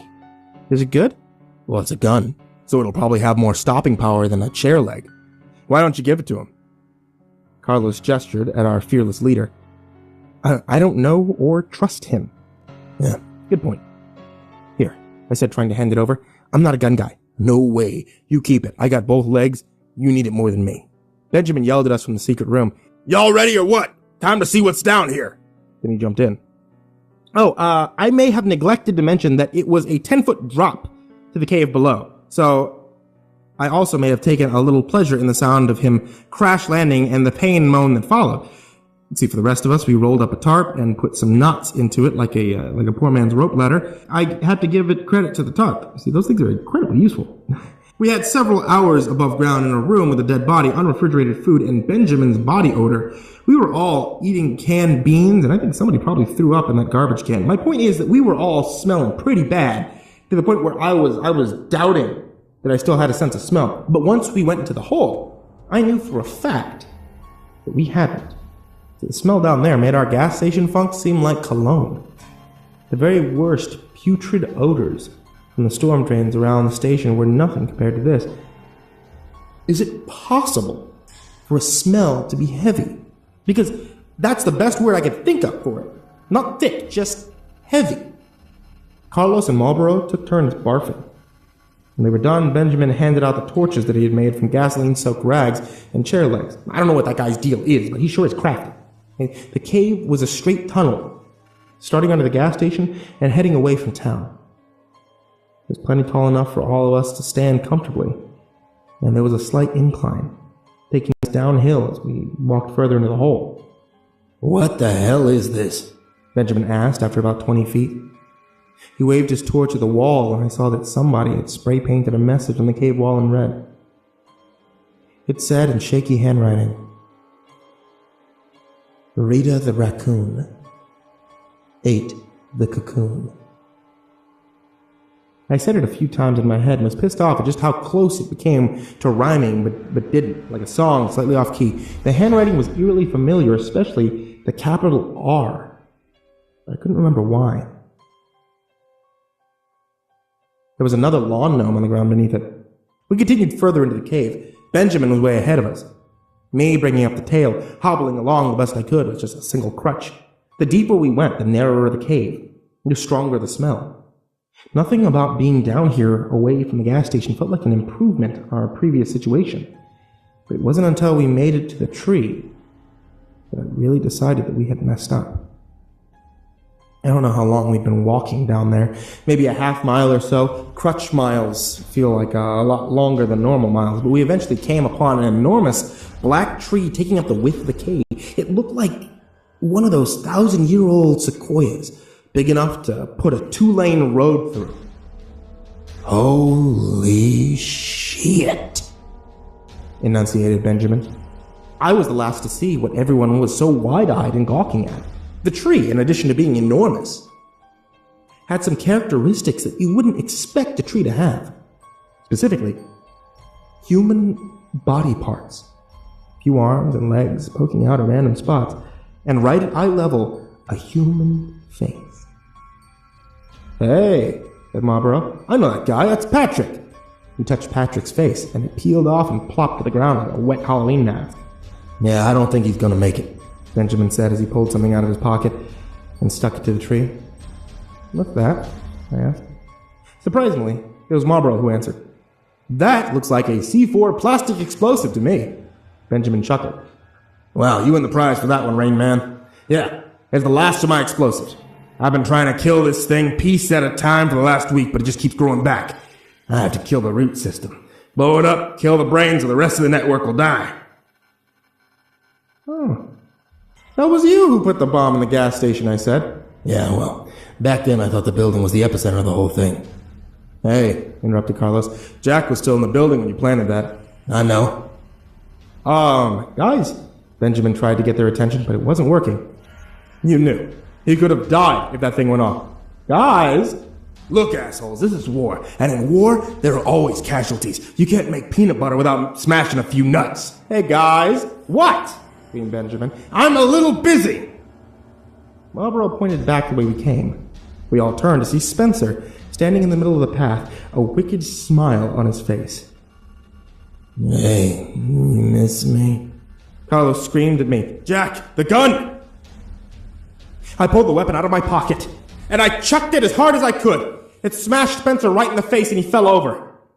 I was very proud for like the 2 seconds it took me to realize what I had done wrong. What came next almost happened too quickly for me to comprehend. Something burst out of the wall next to us, an enormous object the size of a car and mostly hand-shaped. It wrapped its giant fingers around the other three and pulled them into the wall, and then I was falling. The earth had opened up below me, and I was sliding through a dark tunnel. No, I was being pulled. More like swallowed, really. It went on for a while, dirt filling my nose and ears and mouth, and then whatever it was spat me into a pitch-black room, onto a rocky, wet piece of ground. I landed on my bad leg and probably broke it again. Well, I thought, at least this time I managed to hit Spencer. As far as last moments on Earth go. Slight improvement over the last week. The room I was in was cool, not cold, and cavernous. I could hear my breath echoing off the walls. I could also hear something else breathing. All at once, I became aware of another presence down here, an entity in the room with me. It's hard to explain, in the same way I remember it being hard to explain a dream right after you wake up. It sounds like you have to experience it to understand, but the feeling was like being plugged into a shared consciousness with another intelligence that was putting thoughts directly into my head. Of course, it might have just been all the drugs. Welcome to my home. Came a loud voice from somewhere in the pitch-black room. I'm sorry it's taken this long for us to meet face to face. I can't see anything. Yeah, what part of Dark God don't you understand? Oh, shit!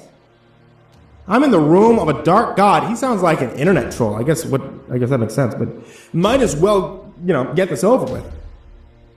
You think you can maybe turn on some light so I can actually see who I'm talking to? He let out a very human-sounding sigh and exclaimed, Fine. Out of nowhere, the entire room turned into an intense, furious, bright white. All I could see was pure light. I covered my eyes, but even then, I could see the bones of my hands through my eyelids, even with the meds. That shit hurt. Too bright! Too bright! I yelled. Split the difference! Wow, responded the voice. I didn't realize that you were going to be such a big baby. And then, just as suddenly, the brightness relented. After a moment, my pupils adjusted and I could see what I had been talking to. Behold, they exclaimed, and tremble before the dark god. It was, if it was a he, I'm not just going to go off the sound of his voice, but he was about the size of an elephant. Swollen and round with like a yellow or tan yellow hide. The best animal I could think of to compare him to would be like an enormous tick, with 6 rows of stubby arms on either side, 6 rows of sagging breasts, and a human-sized head on the top. The head contained a somewhat human face, no neck, body connected to the earth with the widest point of its stomach, like it was half buried. And to top the whole thing off, he had a red mohawk. He smiled at me. What do you think? About what? My hair. Isn't it amazing? He looked up at his mohawk. I guess. You guess? Do you have any idea how much effort I put into doing my hair like this? You know what? It's fine. I shouldn't have wasted my time trying to impress you. That's on me. Okay, I said, attempting to push myself to my feet, only to remember that my leg was pretty broken. I was immobilized underground, high, and without any weapons. There really was no chance of escape. Look, if you're gonna kill me, do you mind just, getting it over with? What is it with you people? So untrusting. So prejudiced. Why is it that any time you see something you don't understand, you think it's kill or be killed? I'm not the monster here. You are. I can see into your soul. I've seen your sins. Remember that time when you were 15 and you keyed the principal's car? No. Really? Maybe that wasn't you. Humans all look alike. So, wait. No. Why am I here? Why did you drag me underground? Because, Jack, I can't find any other way of talking to you. And I wanted to tell you to stop killing my children. You burned so many of us. And what did we ever do to you, huh? Oh, the kefir plants. Yes, just backups, because that idiot is so clumsy. They're harmless, though. I've been trying to put some people in office so I can get a little political influence in this awful town. Take over the world? I asked, even though I was starting to see where this conversation was going. No! I want to pressure the city council to cut back on logging. I'm trying to save the world, but you and your awful friends keep killing us and trying to blow me up. But Spencer, he beat the shit out of me. That guy's awful. He's following your orders. Well, excuse me for thinking that people have the potential to be rehabilitated. I hired Spencer because I needed someone to protect Kiefer. And I gave him very specific orders not to kill anyone, which he agreed to. But you've killed tons of people with the cultists. Their entire compound! Actually, no. I hate to be the one to say this, but those guys killed themselves. And yeah, it was really sad, a mass suicide. But if you listen to them, I think it was pretty obvious. You guys should have seen it coming from a mile away. I mean, consequentialism mixed with a moral obligation to end suffering. He waved one of his 6 arms in a jerk-off motion before continuing. I don't want to let all those perfectly good, fully formed adult bodies go to waste. You even know how hard it is to make one of those from scratch. It's not easy. But you sent the things after us at the gas station. Again, with the self-centered hero complex. It was never about you. I sent my children to bring Spencer's body back here. I was hoping I could get him home in time to rebuild him without any permanent brain damage. I think next time you see him, you should apologize for what happened. I swear, ever since Romero made zombies cool, people see a dead man come back to life and instantly they get this urge to kill, kill, kill. Whatever happened to calling this a miracle? Nobody freaked out when Jesus came back. Wait, okay. Are you saying that Jesus was like those mathematists? Just like a reanimated corpse? Is that really what you want to talk about, Jack? Okay, but doesn't Dark God mean like evil? He sighed. The last time I was awake, Dark God had a completely different connotation, but you can't use my branding as your excuse for burning up Kiefer. You asked me. You deserve the ass-whooping you got. But... I searched my mind for any proof that the Dark God was the monster I knew him to be. But the only thing I could come up with was a sad, ice-cold realization. We're the monsters? I'm afraid so. I'm sorry. Good. That's a start. So this is it? You're the reason for all the weird stuff going on out here in the gas station. He laughed again and wiggled his head, which I took for his version of shaking no. No. I'll be honest with you, I have no clue what half of these things are. Your gas station is weird, and even I do not know why. The hand plants and Kiefers were me. The smell, I'll fess up, that's me too. But all the other stuff, man, it gives me the heebie-jeebies. You know that weird glowing worm bug thing? That was pretty weird, huh? Wait, so... what do we do now? Now I send you and your friends back home, and you quit killing me. That's my deal. Can we agree to that? Yeah, I think so. Good. Shall we shake hands or... At that moment, an enormous hand burst out of the wall and wrapped its fingers around me. The next thing I knew, I was coughing up dirt down on all fours in the street outside the gas station. And it was morning. Ah, good. You made it out. I looked over and I saw the other 3 standing there, covered in black dirt. I was back where it started. The trees were all gone, leaving no signs they were ever there in the first place. The gas station was a wreck. The front doors were smashed out, and the raccoons were running a loot train for whatever edibles they could carry from the front to their nest behind back.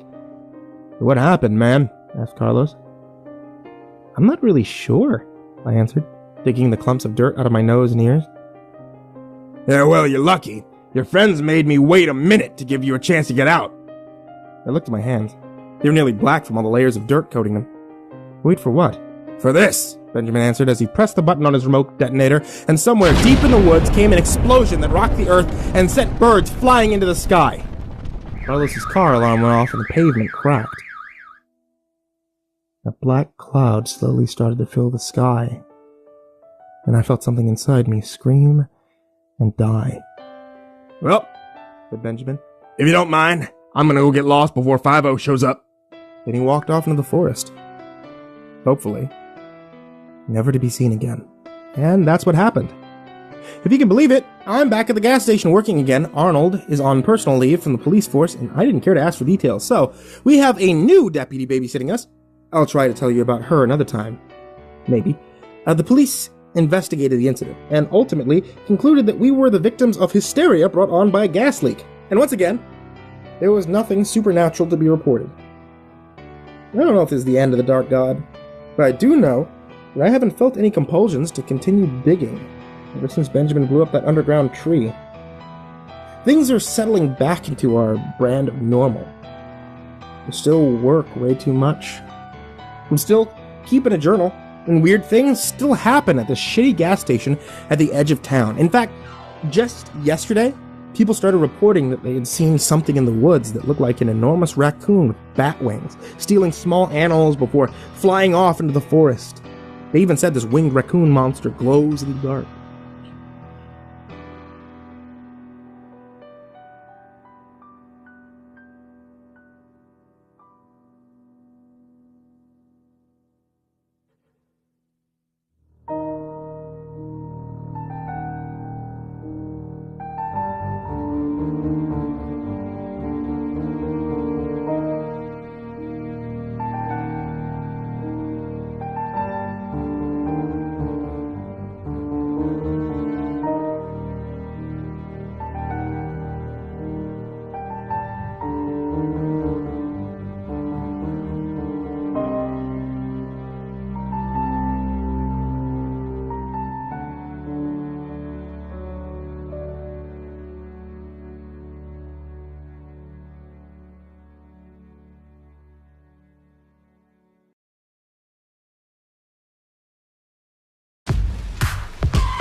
Hello, Alex. Who are you? British Secret Intelligence is something we'd like you to do. I know Krav Maga. I know shooting people in the head. Discord gives you a place to go and hang out with friends. Discover new interests. Hear new songs and share them with others. It's a place where your friends can create with you, discuss yesterday's game, or think up new ideas. It's where you and your community can make unique art. Or work out tough problems. Discord is a place to help, to learn, to belong, and above all, your place to talk.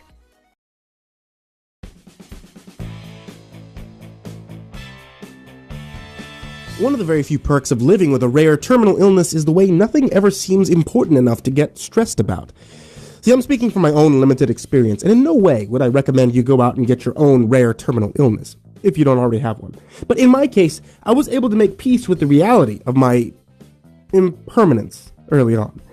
Before the diagnosis, when I was a young teenager, sometimes I would worry about living up to my own expectations for adulthood, which is absurd when you consider that the town I grew up in is the capital of lowered expectations, whose only claim to fame is being the home of a famous, bloody Civil War battle, and the place where it rained frogs that one time. Don't ask. It's not nearly as interesting as it sounds. I work at the 24-hour gas station near the woods at the edge of town, and as far as jobs go, it's not the best. It's not the worst either.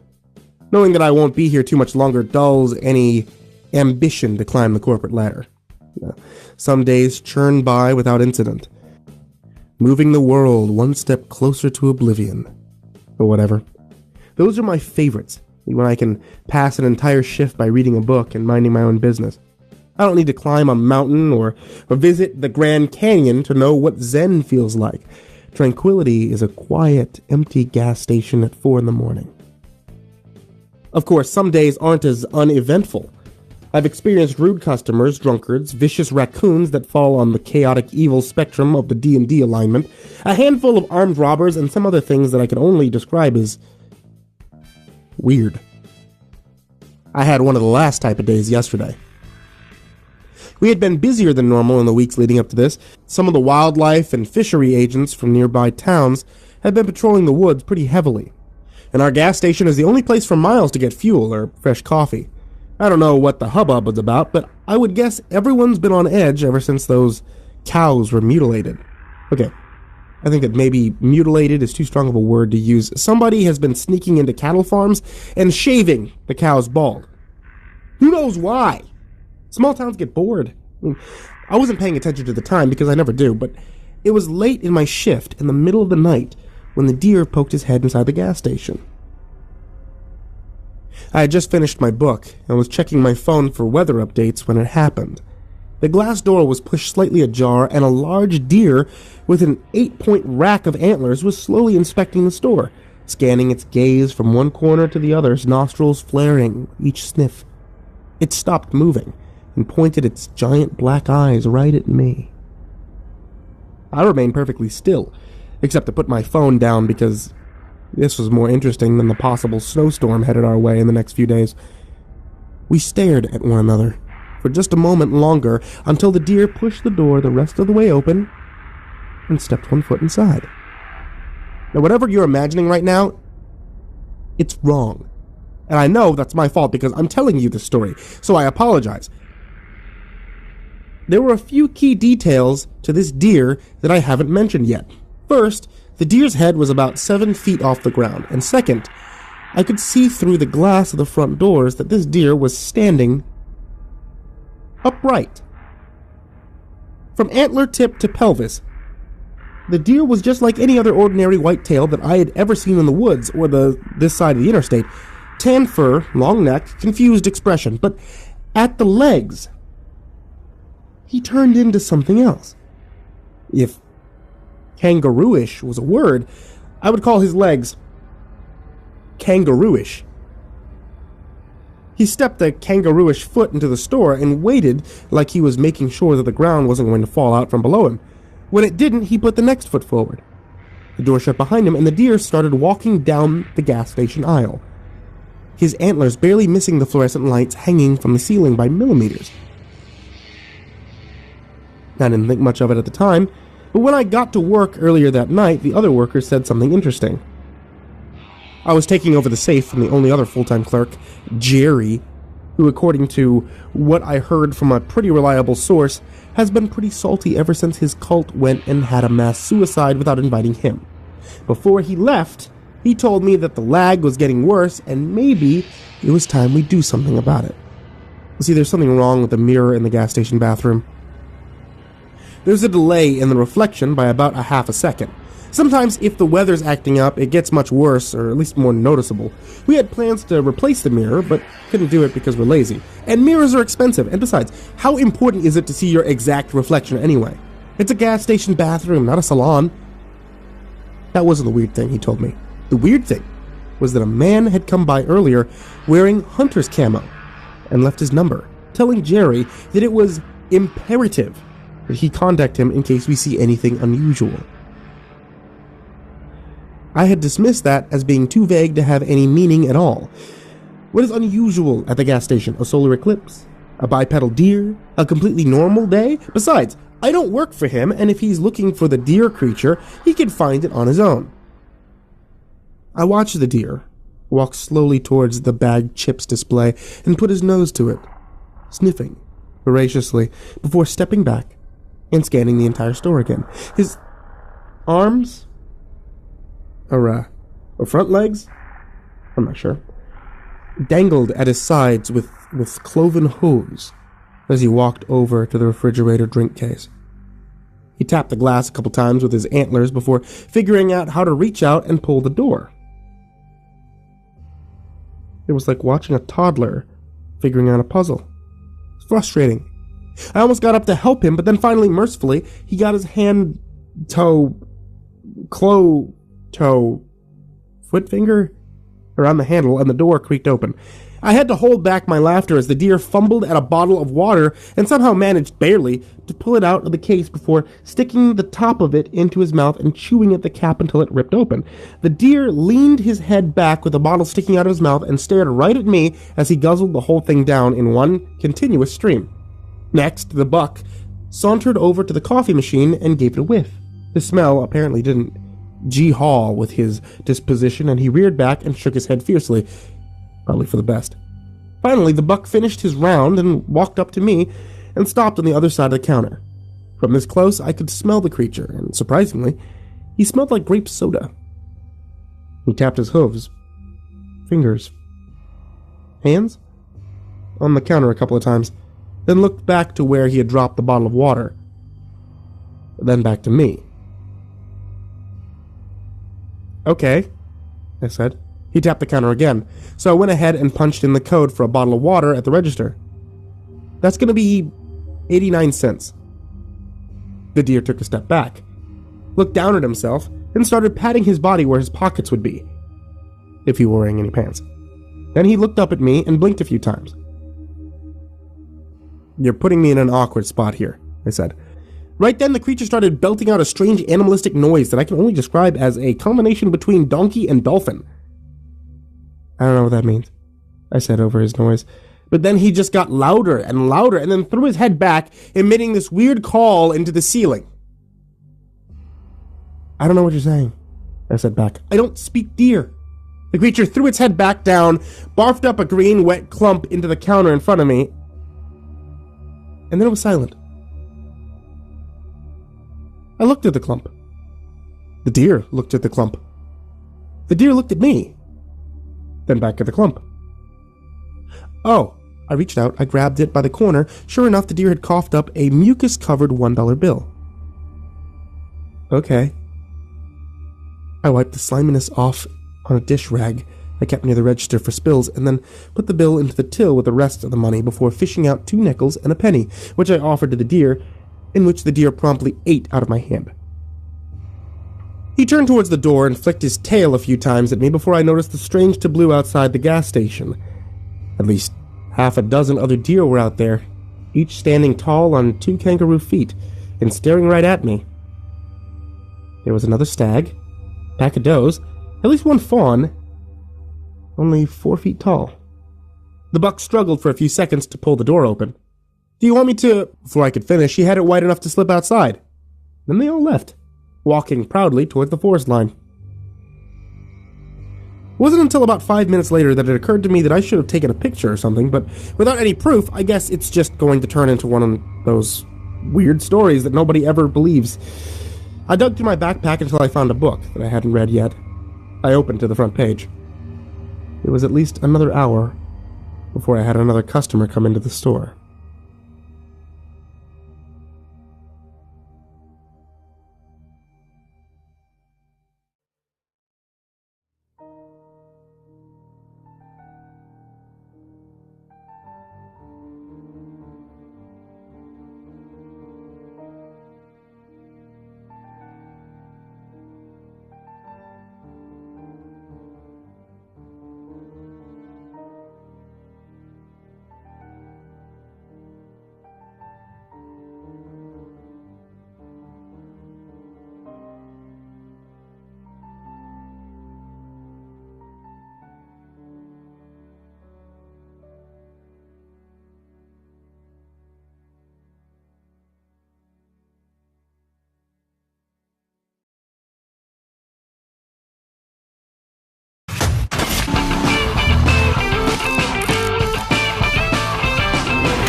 I must confess, this process hasn't exactly been easy for me.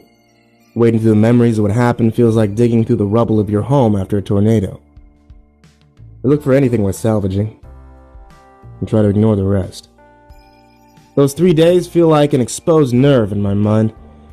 The wounds, both physical and mental, are still fresh. This is a process.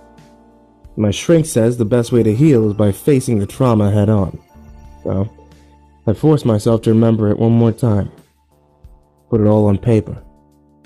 Even the parts that don't make any sense. Let's get on with it. This whole thing began a couple months ago with a phone call to my office. I run a small operation out of New Orleans, meaning I answer the phone when I'm not in the field.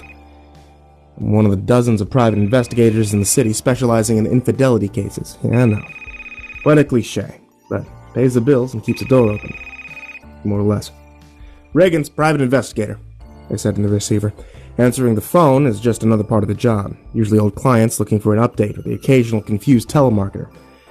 I don't get many new cases from clients calling me, and despite what you may have seen on television, there's no such thing as a walk-in client in a place like this. If I want a new job, I have to make friendly with one of the divorce lawyers or grease the palms of a certain madam at a certain establishment who knows exactly when a marriage is coming to an abrupt end. I multitask when I can, which means I was cyberstalking a cheating asshole husband on Facebook when I answered the phone. His douchebag was using an alias to lure in impressionable college girls, while his suffering soon-to-be ex-wife was at her parents' house taking care of the kids. And the douchebag was my client, and was paid for good money to get a third. Hey, hi. The voice on the other line stammered. I stopped what I was doing and gave the phone all my attention. That voice sounded like it belonged to someone young. There was a hint of fear in it. Hi, I answered, trying my best to sound like a calming presence, something I had zero patience with. You've reached Eric Riggin. Eric, hey. The voice answered. It was definitely a kid's voice. It's me, James. I scanned my mind for any Jameses I knew, but came back blank. Not surprising. I don't know many kids. Well, what can I do for you, James? This is about Vanessa. I don't know if you heard what happened or not. Holy shit. Vanessa? That must mean that this kid is... Jamie? I asked. Hey, kiddo. I didn't recognize your voice. How long's it been? It's been, a few years. Yeah. Sorry about that. I've never been good at the whole uncle thing. After my only brother died, I swore to myself I'd check in on his kids from time to time, but there's something about real life. It can't be stopped or paused or put on hold. Sometimes it takes all your attention. Look, I know I'm a shit uncle, just like I was a shit brother, but at least I could acknowledge that. So Vanessa, I asked. It was his older sister. I did some quick math, came up with her current age, 18. Jeez. It's really been that long. What happened? Is she okay? Oh, I guess you don't know. I'm not sure who was supposed to tell you. Oh, shit. My mind jumped to all the worst-case scenarios, and all my years in the city gave my imagination plenty to work with. Just tear the Band-Aid off quick, kid.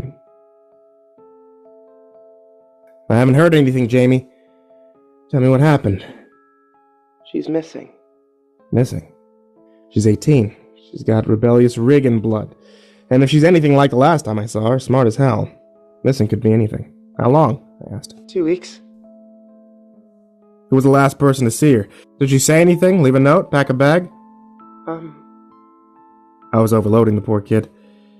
Can you maybe, come here? If it hadn't been my own flesh and blood asking me, I might have laughed into the receiver right then. Jamie, I have a job. Jeez, did I really just say that? Oh, okay. I thought I'd ask. Thanks anyway. Hey, wait, is your mom around? Can I talk to... He had already hung up the phone. I have a job? The hell's wrong with me? It took me all of 10 minutes to make up my mind that I was going to go back to that shitty town, when I'd swore I'd never go back to. A town where I grew up swearing I'd find a way to escape.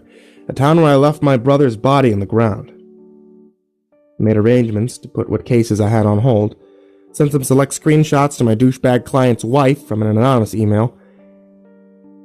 Next, I threw a few supplies into the go bag that I kept by the door. Some clothes, cash, smokes, a Beretta 9mm, and a bottle of liquid courage. Everything I might need for a week or so away from the comforts of home. I tried calling Jamie a couple more times after I hit the interstate, but his line stayed busy. I tried at least once an hour, but it never went through. You know that sinking feeling in your gut when something bad is about to happen and there's nothing you can do to stop it? That's what I had. Times 1,000. I drove all night, stopping only for gas and bathroom breaks, eating and smoking in the car. Vanessa was just like her father, probably too much so for her own good. And that backward small town wasn't kind to smart or different people. I could just imagine how my last few years had gone. That high school where I had to break a few kids' noses just to get left alone at lunchtime wasn't for the weak or kind. But maybe things had changed since I left. It was afternoon by the time I got to Jamie and Vanessa's home. Kid was pure shock to see me, and the feeling was absolutely reciprocated. He was 15 years old. 2 feet taller than the last time I saw him. In fact, he was taller than me now. And the spitting image of his father was downright eerie. Gave him a hug, and he invited me in. I hate to say it, but even after all this time, I didn't really do the whole catching up thing. Maybe after this blows over, I'll ask him about his friends and grades and whatever, but at that moment, all I wanted to do was get down to business. Thankfully, he felt the same way. We sat in the cramped, dusty living room in his family's 3-bedroom ranch-style house. It was smaller than I remembered. The front and backyard overgrown with weeds. They lived in a part of town that looked like nature was slowly taking it back.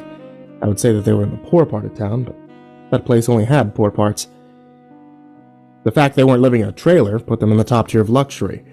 All I could think while I was there was, God, I hate this place. The story fell together like I expected. She'd been talking about getting out and had even started working a part-time job at the gas station at the edge of town. One night, she went outside for a walk, and that was the last anyone saw of her. Jamie was in the living room and saw her leave, but didn't think much about it. She wasn't carrying anything with her. She didn't look strange or high or drunk. She just walked out in jeans and a yellow t-shirt around 10 o'clock. And then, who knows? These were the facts, the cold, unemotional facts. If I was going to be able to help in any way, it would only be because I used the facts to do it. Her car was still in the driveway. None of the neighbors heard or saw anything. She didn't have a boyfriend. Her classmates hadn't had any contact. Her cell phone was plugged in on the table next to her bed. Facts. What about the police? The police had their hands full. They came out and did a report, said that they'd be in touch if they found anything. What about Vanessa's mother? Well, that's where things get uncomfortable. My brother's widow had issues for a while. Losing her husband can just crank them up into a higher gear. She was taking meds for it, but there's only so much you can do for someone that doesn't want to be helped. Miranda had delusions and manic episodes. Some days her grasp on reality was more tenuous than others. I remembered some time after the funeral when Miranda confided in me that she didn't believe Vanessa was really her daughter. She was convinced that someone had come shortly after she was born, swapped her out with another baby. And Vanessa, she said, was in outer space now, and this thing that she was being forced to raise was secretly working for them. I may be a shitty uncle, but Miranda was an even shittier mother, and if there was a worst-case scenario, she was my suspect number one. But Jamie put that to rest. Miranda was off in another city, the same hospital she had been for nearly 2 years getting some much-needed help. He and Vanessa had been living pretty much on their own ever since. He was shocked that nobody had told me. Look, I finally said after I'd heard everything there was to tell, I know you think I can help, but I'm not sure I'm really qualified to do anything here. I've never worked a missing persons case before in my life. I can pay you, he said defensively. Look, I don't care about money, not right now. I just want to manage expectations. You know the 48-hour rule, right? He nodded. Well, you also know that Vanessa's a smart kid, super smart. She's most likely with somebody blowing off steam in the city. He nodded again. I don't know if I was being convincing or not. Comforting clients is the one thing I could never get right. And right now, I have to treat this like a case. Good. That's when I said something I never should have. I'm gonna find her. I promise.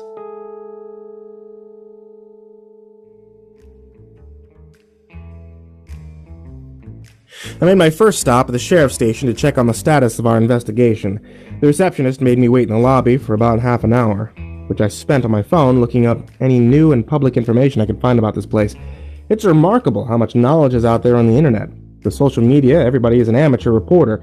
Between that, the Freedom of Information Act, and the general delusion of news, there aren't really any secrets left anymore. Death records, police files, a veritable treasure trove of information plugging all of us into a shared consciousness and giving you whatever you want if you know where to look. And the reason I'm good at my job is I always know where to look. That's why I couldn't believe it. All of my searches came up blank. This town had no footprint online. Now that's not just strange. That's impossible.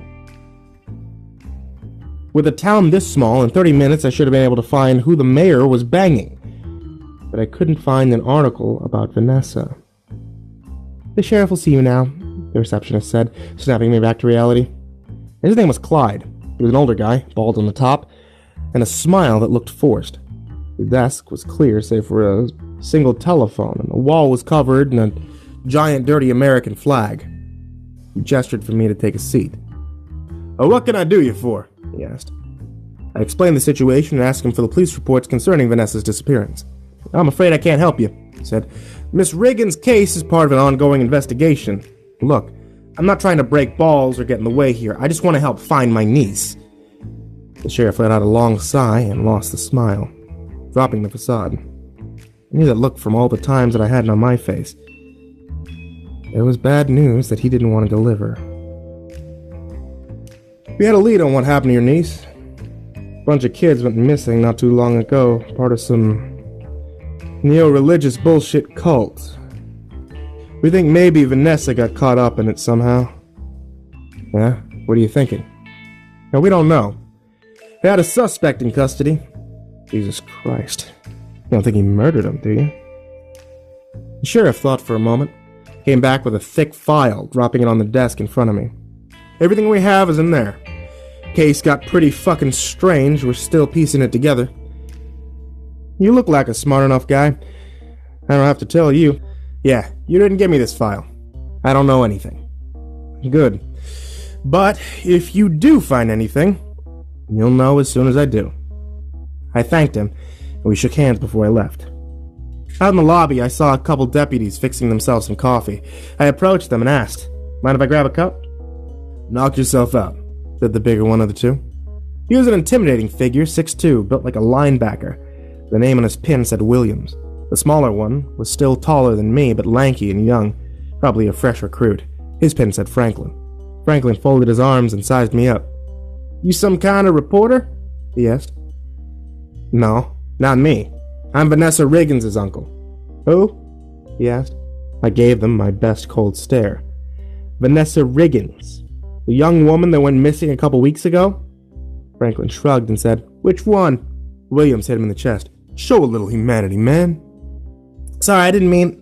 You know, we got the guy. I mean, he hasn't confessed to anything, but..." "It's fine," I said. "Shitty town, shitty Leos." "Well, what are you planning to do?" asked Williams.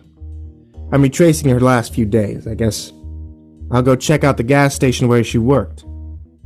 When I said that, it was like the air was sucked out of the room. I've trained myself to watch reactions, to know when people are lying, but an idiot could see Franklin got pale. The hairs on his skin stood straight up, and he threw an awkward glance at the older cop. This rookie had no poker face. Williams tried to play it cool, but Franklin already blew that. Took a deliberate sip of coffee, tried to sound disinterested. "Gas station at the edge of town, huh? You been out there yet?" It's been a long time since I lived here, but I remember the stories. Something weird going on at the edge of town, where the woods are haunted and the creatures wait to eat you. I had no idea the stories were still persisting. Or maybe not. Maybe this was something else. Not yet. Why? Williams searched for the words that would make sense, but obviously couldn't find them. "Well, there's been reports of wild bear activity out there. Just be careful, okay?" "Fuck you. If there's something going on, just tell me." "Will do, deputy." "Will do, deputy." My next stop was the town hall. Something about the glaring lack of information online about a mass disappearance really didn't sit right with me. Not surprisingly, the place was closed when I got there. By the looks of it, the place had been closed for a while. Front lawn was wild with weeds. Newspapers were piling up in various stages of decomposition by the front door. Somewhere, a public official is collecting a paycheck to do nothing. I know I said it before, but seriously, fuck this town. As long as I'm living in a pre-modern hellhole, I thought to myself, I may as well start working like it. The next stop was the old faithful for information gathering, the local library. Once again, I was hit with the sensation that this place I used to see all the time as a child must have gotten smaller since I was last here. But that smell, old books mixed with mildew, was pungent as ever. We found the librarian taking a nap at her station, and asked her if the place kept records of local newspapers. She just laughed at me. local papers. Here, have you seen this town? Only half of the people here are literate, and half of those are on meth. What newspaper do you think these people are buying? I apologized for wasting her time and turned to leave, but she told me to stop and come back.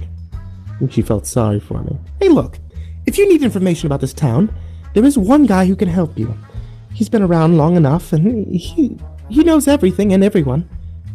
She scribbled an address onto a piece of loose-leaf paper and gave it to me. When you get here, ask for Roger. He'll be able to help you. And here I was, on my way to my 5th stop today, and exactly jack and shit to show for it. I wasn't any closer to figuring out what happened to Vanessa. If anything, I felt like I was further away, being pulled into this rabbit hole of bullshit weirdness. Was it even worth it to check out this Roger guy? And when I got to my car, I took a second to center myself and think about it. Facts. Those are all I need right now. Facts. At this moment, I don't have what I need. Why not see what Roger knows? I plugged the address into my GPS and laughed to myself when I saw where I was going. My old high school building. It was just as horrible and broken down as it had been when I left, but nothing a few coats of paint couldn't cover. I wasn't sure what I was doing as I parked the car and went inside, but that state of blindly fumbling along, hoping for a clue, was turning into the theme of this trip. The school was small and dimly lit. I could hear the buzz of the light on the ceiling just a few inches above my head. It felt like a giant in there. And I couldn't believe that children crammed themselves into this building. Hell, I was all by myself and feeling claustrophobic. Claustrophobic and a little dizzy. Yo, can I help you? At least I thought I was all by myself. I noticed the short guy in jeans and an AC/DC t-shirt holding a mop, looking at me from inside of one of the classrooms. Yeah, I said. You work here? And nobody's supposed to be here. School's closed. I'm looking for Roger. The guy gently set his mop down, pulled out a pair of glasses, and put them on before responding. Are you a friend of his? No, not exactly. I'm looking for my niece. She went missing. And you think Roger has something to do with that? Are you Roger? I asked directly. The man laughed. No way. I wish. Well, if you don't mind pointing me in the direction. Roger's in his office. I'll show you how to get there. Yeah, great. The janitor walked slowly, and with a hunch, hand in pockets, eyes on the ground. He didn't say anything as he led me down the hallway, around a corner, and up to a closed door where he finally broke the silence. This is Roger's office. I thanked him and waited for him to leave, but instead he knocked on the door and yelled, Hey, Roger, there's a guy out here that wants to see you. From somewhere inside, I heard a muffled, Go away. Come on, Roger, open up. He gave me an awkward smile and shrug. A few seconds passed before the janitor let out a sigh and grabbed the doorknob, opening it up and stepping inside. Guess if I had to pick the exact moment my case went from weird to batshit insane, it'd be this one. The room wasn't a room at all. It was simply a dirty supply closet, barely big enough for the janitor to fit inside, with shelves on every wall filled with cleaning supplies and boxes. The janitor flicked on the lights, bent down to the ground, and pulled up an old wooden crate that was in the center of the floor. Roger, are you in there? Didn't you hear what I said? He opened the crate and... Jesus Christ, I can't even believe I'm saying this. He pulled Roger out of the box, turned around and faced me, holding Roger in his arms. Roger was an old-fashioned wooden ventriloquist dummy with a black suit painted on. The eyes popped open and it looked at me, and then the head spun around to look at the janitor, then back at me. The dummy yawned and stretched and went through the show, waking up before it finally spoke. Who the hell is this guy? Didn't you see the sign on my door that said do not disturb?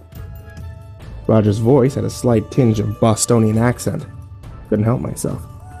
What the fuck is this? I yelled. Some kind of stupid joke? My niece is missing. She could be dead for all I know, and you're playing games right now?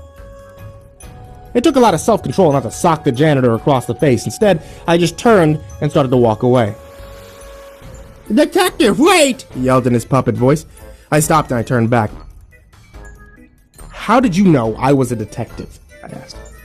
Oh, I know a lot of things, he said through the puppet. It was difficult listening to him because he refused to make eye contact, choosing instead to stare at the puppet, who was looking right at me. I had to give him credit. I couldn't see his lips moving at all. For instance, I know you drove here from New Orleans. You stopped by the sheriff's station and then the library, but they were no help. And now you want answers about what happened to Vanessa. All right, I said. I'll bite. How do you know all that? The janitor refused to break character, saying everything to the doll. It's the details. The Beretta holstered under your jacket, the tactical boots, the haircut, and not least of all, the police report sticking out of your back pocket. I know you're not working directly with the sheriff's department because you haven't shaved in at least a week. So that says private eye. I know you hit up the library because the librarian's the only person that could possibly have known I was here. I know you're looking for Danessa Riggins because unlike some people, I keep up with the news. You say your niece is missing? Assuming neither of you are adopted, there's only one missing girl that shares any of your dominant features. All right, I said. The guy wasn't terrible. Maybe he had a few screws loose, but credit where it's due. He had the Sherlock shtick down pat. What about New Orleans? How'd you know I drove all night? 2 reasons. First, you smell like you haven't had a shower in a couple of days. And second, I stole your wallet and looked at the address on your ID. He extended the wooden puppet arm, and sure enough, the little bastard was holding my wallet. And to be honest, I wasn't even mad. Little shit got the jump on me. That's all it takes to earn my respect. I actually laughed. All right, Roger, how does this work? They pay you to be my research consultant? Hey, believe it or not, said the puppet, I'm not big on money. What I deal in is information and favors. I can tell you don't have any of the former, so I'll take the latter. One favor at the time of my choosing, and in return, I'll look up everything there is to find about what happened to your niece. When I get something, I'll call you. I shrugged. All right. Fine. Shake on it. Now, I'm not proud to say this, but I shook hands with the puppet. Then he gave me back my wallet. I finally got around to hitting up the gas station where Vanessa was working before her disappearance. And let me just say, what a shithole. From the outside, it looked like it hadn't been cleaned in weeks. When I walked in, I could smell fresh paint and raw sewage. The man behind the register was smoking a cigarette, stacking pennies into little pyramids, oblivious to my presence. It was right then that my tooth started hurting like hell. Grabbed the box of BC powder, walked up to the register. Hey, I said to the clerk. He was a young, lanky, blonde guy with blue eyes. Reminded me of what a golden retriever would look like in human form. His name tag said Jerry. I looked up and smiled at me. Hey, he said back, before turning all of his attention to the coin pyramid. I want to buy this, I said, getting a little annoyed. How much is it? The guy asked. I don't know. You're the one at the cash register. You tell me. He looked at the box, then at me. What's it worth to you? Look, man, I just want to buy this. I'm not trying to play a game here. Jerry scowled at the box and said, oh, just keep it. What? Yours, on the house. I sighed, put a $5 bill on the counter before heading to the bathroom for tap water to wash it down. I must have been distracted by the idiocy of the clerk, because I didn't even notice until I was already inside the bathroom that there was someone else in there. I went straight for the sink, turned on the faucet, then I heard it. Guitar music. Turned around to see a man standing next to the urinal, wearing nothing but a cowboy hat, red boxers, and boots, playing a familiar tune on the wooden guitar that was slung over his shoulder. Oh, shit, I said. I didn't know it was occupied. The man started to sing along to the tune that he was playing. There is a house in New Orleans they call the Rising Sun. Are you freaking kidding me? And it's been the ruin of many a poor boy. And God, I know I'm one. He turned, still playing and singing, and he walked right out of the bathroom. The fuck? I took 2 BC powders and I washed them down with a water that tasted especially metallic before I went back to the lobby. The clerk had lit another cigarette and the $5 bill was still on the counter. What was that all about? I asked. What was what all about? The guitar playing guy in his boxers. Is some kind of act or something? Jerry looked around the store, then back at me. Where? He was in the bathroom with me. Guy, a cowboy hat, ring any bells? Oh, he said. That might have been the bathroom cowboy. Did he have a beard? No. That does sound like the bathroom cowboy. Alright, look. I'm tired of playing games. I want to ask you some questions. Is that okay? Jerry grinned. I like questions. Okay, there's a girl that used to work here, named Vanessa. Did you know her? Oh, I'm actually pretty new. You're probably going to want to talk to the other clerk, Jack. Okay. When does Jack come in? Oh, he should be here in an hour or so. You want some jerky? Jerry extended a half-eaten stick of jerky towards me. Before I could say hell no, the phone on Jerry's desk started ringing. He answered with a hello. After a second, he looked at me and asked, Are you Eric Riggins?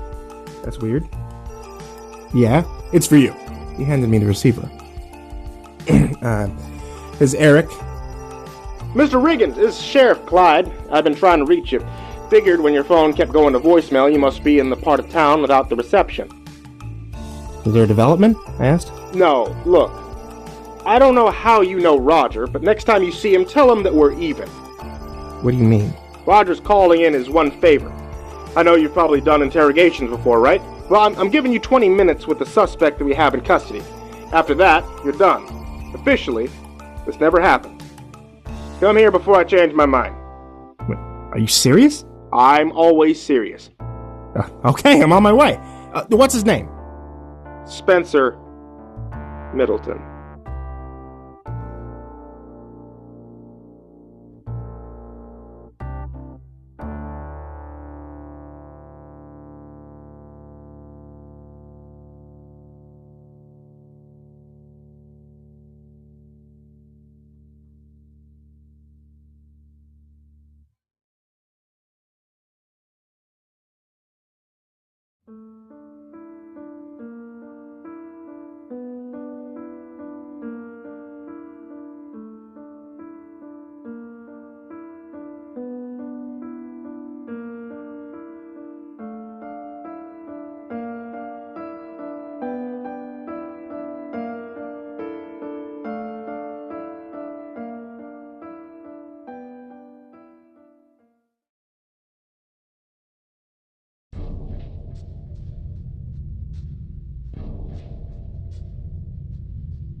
Spencer Middleton's hands were shackled to a steel-eye plate that had been lazily welded onto the metal table in the center of the interrogation room.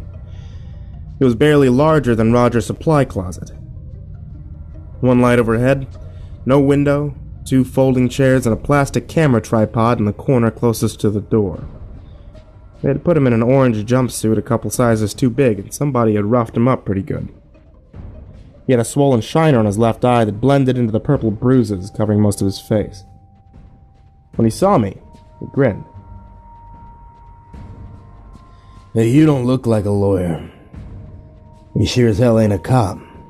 Let me guess. You're the newest one they sent to kill me. And it took a second to gain a sense of the man that I was about to talk to. The clock was ticking down 20 minutes, but those first brief moments set the trajectory. It could make all the difference. Here I was, just a few feet away from the asshole that had probably killed my niece. I needed to figure out a way to pry information from him. I was coming into this with nothing. No carrot, no stick. Now how do I trip him up? Maybe he'll give me just what I want out of the goodness of his heart. I'd done a little research on the drive over. Spencer was a local who had disappeared a while back and joined the army. After an honorable discharge, he made it a point to mostly live off the grid. Save for a handful of run-ins with the law, he had a habit of starting or ending fights, depending on how you look at it. Made my move. returning his smile and pulling out the chair on the other side of the table. From here I could see that the man had a nasty-looking scar straight across his throat. I sat and I faced him, waiting to see if he had anything else to offer. He didn't. So I went first. Who's trying to kill you, Spencer? He laughed softly and said, Hey, don't I know you? I doubt it. Yeah, I do. You went to my high school, right? You're Donnie's brother. I maintained my poker face best I could, bearing the sting of hearing the asshole mention my brother's name. It wasn't time yet to show my hand. At least I had him talking. Hey, you said somebody's out to kill you. Why would someone want you dead? You do something? You know, when I get out of here, I'm gonna cut your face open. From here. From across the table, he pointed at the spot just over my right eye. To here. He dragged the point of his finger slowly down towards my neck. Took a long breath. But I'm not a cop, or a lawyer. Just an interested third party. Yeah, sure. There's a lot of those in this town, aren't there? What do you mean by that? Spencer relaxed in his chair and leaned his head back to stare at the ceiling. Man, come on. Just ask me whatever it is you came to ask, alright? Starting to think you might not know anything. Maybe the sheriff oversold you as some kind of badass when really you're just a guy. Guy that was in the wrong place and too dumb not to look guilty. Spencer looked me in the eye. He laughed, a short staccato kind of laugh. You're gonna use pride and ego down on me, Regan? This ain't amateur hour. I spent years on the other side of this. I've interrogated Al-Qaeda in a cave in the desert. Shit. And this asshole had my number. Look, I'm not gonna bullshit you. Quit trying to work around it and ask me the fucking question you came here to ask me. This asshole was running the show now. We both knew it. Might as well take a shot. You know what happened to my niece? Vanessa? Spencer held up both palms. Is that supposed to be a no? I asked. That's supposed to be a let's make a deal, Clarice. Quid pro quo, right? Alright. What do you want, Dr. Lecter? And more importantly, what are you offering? I can tell you exactly where a certain missing teenage girl went. Where you can find her, and you can ask her yourself what happened. I could draw you a fucking map if you want. In exchange, I want something from you. Something small. Something you won't ever miss. My heart was pounding. Took every bit of restraint I had not to just jump across the table and strangle the answers I wanted out of him. Okay, I said, name your price.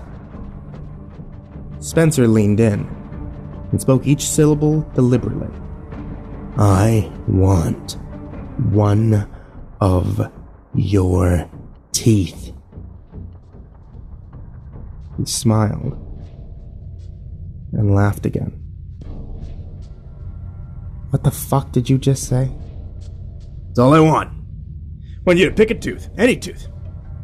Let's pull it out for me. You got dozens, right? You gonna miss one? I don't think so. You pull out a tooth for me. Tell exactly where you can find her.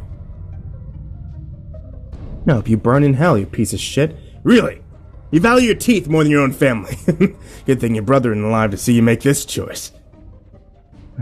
I knew he was baiting me, and I wish I had been smarter, but I wasn't.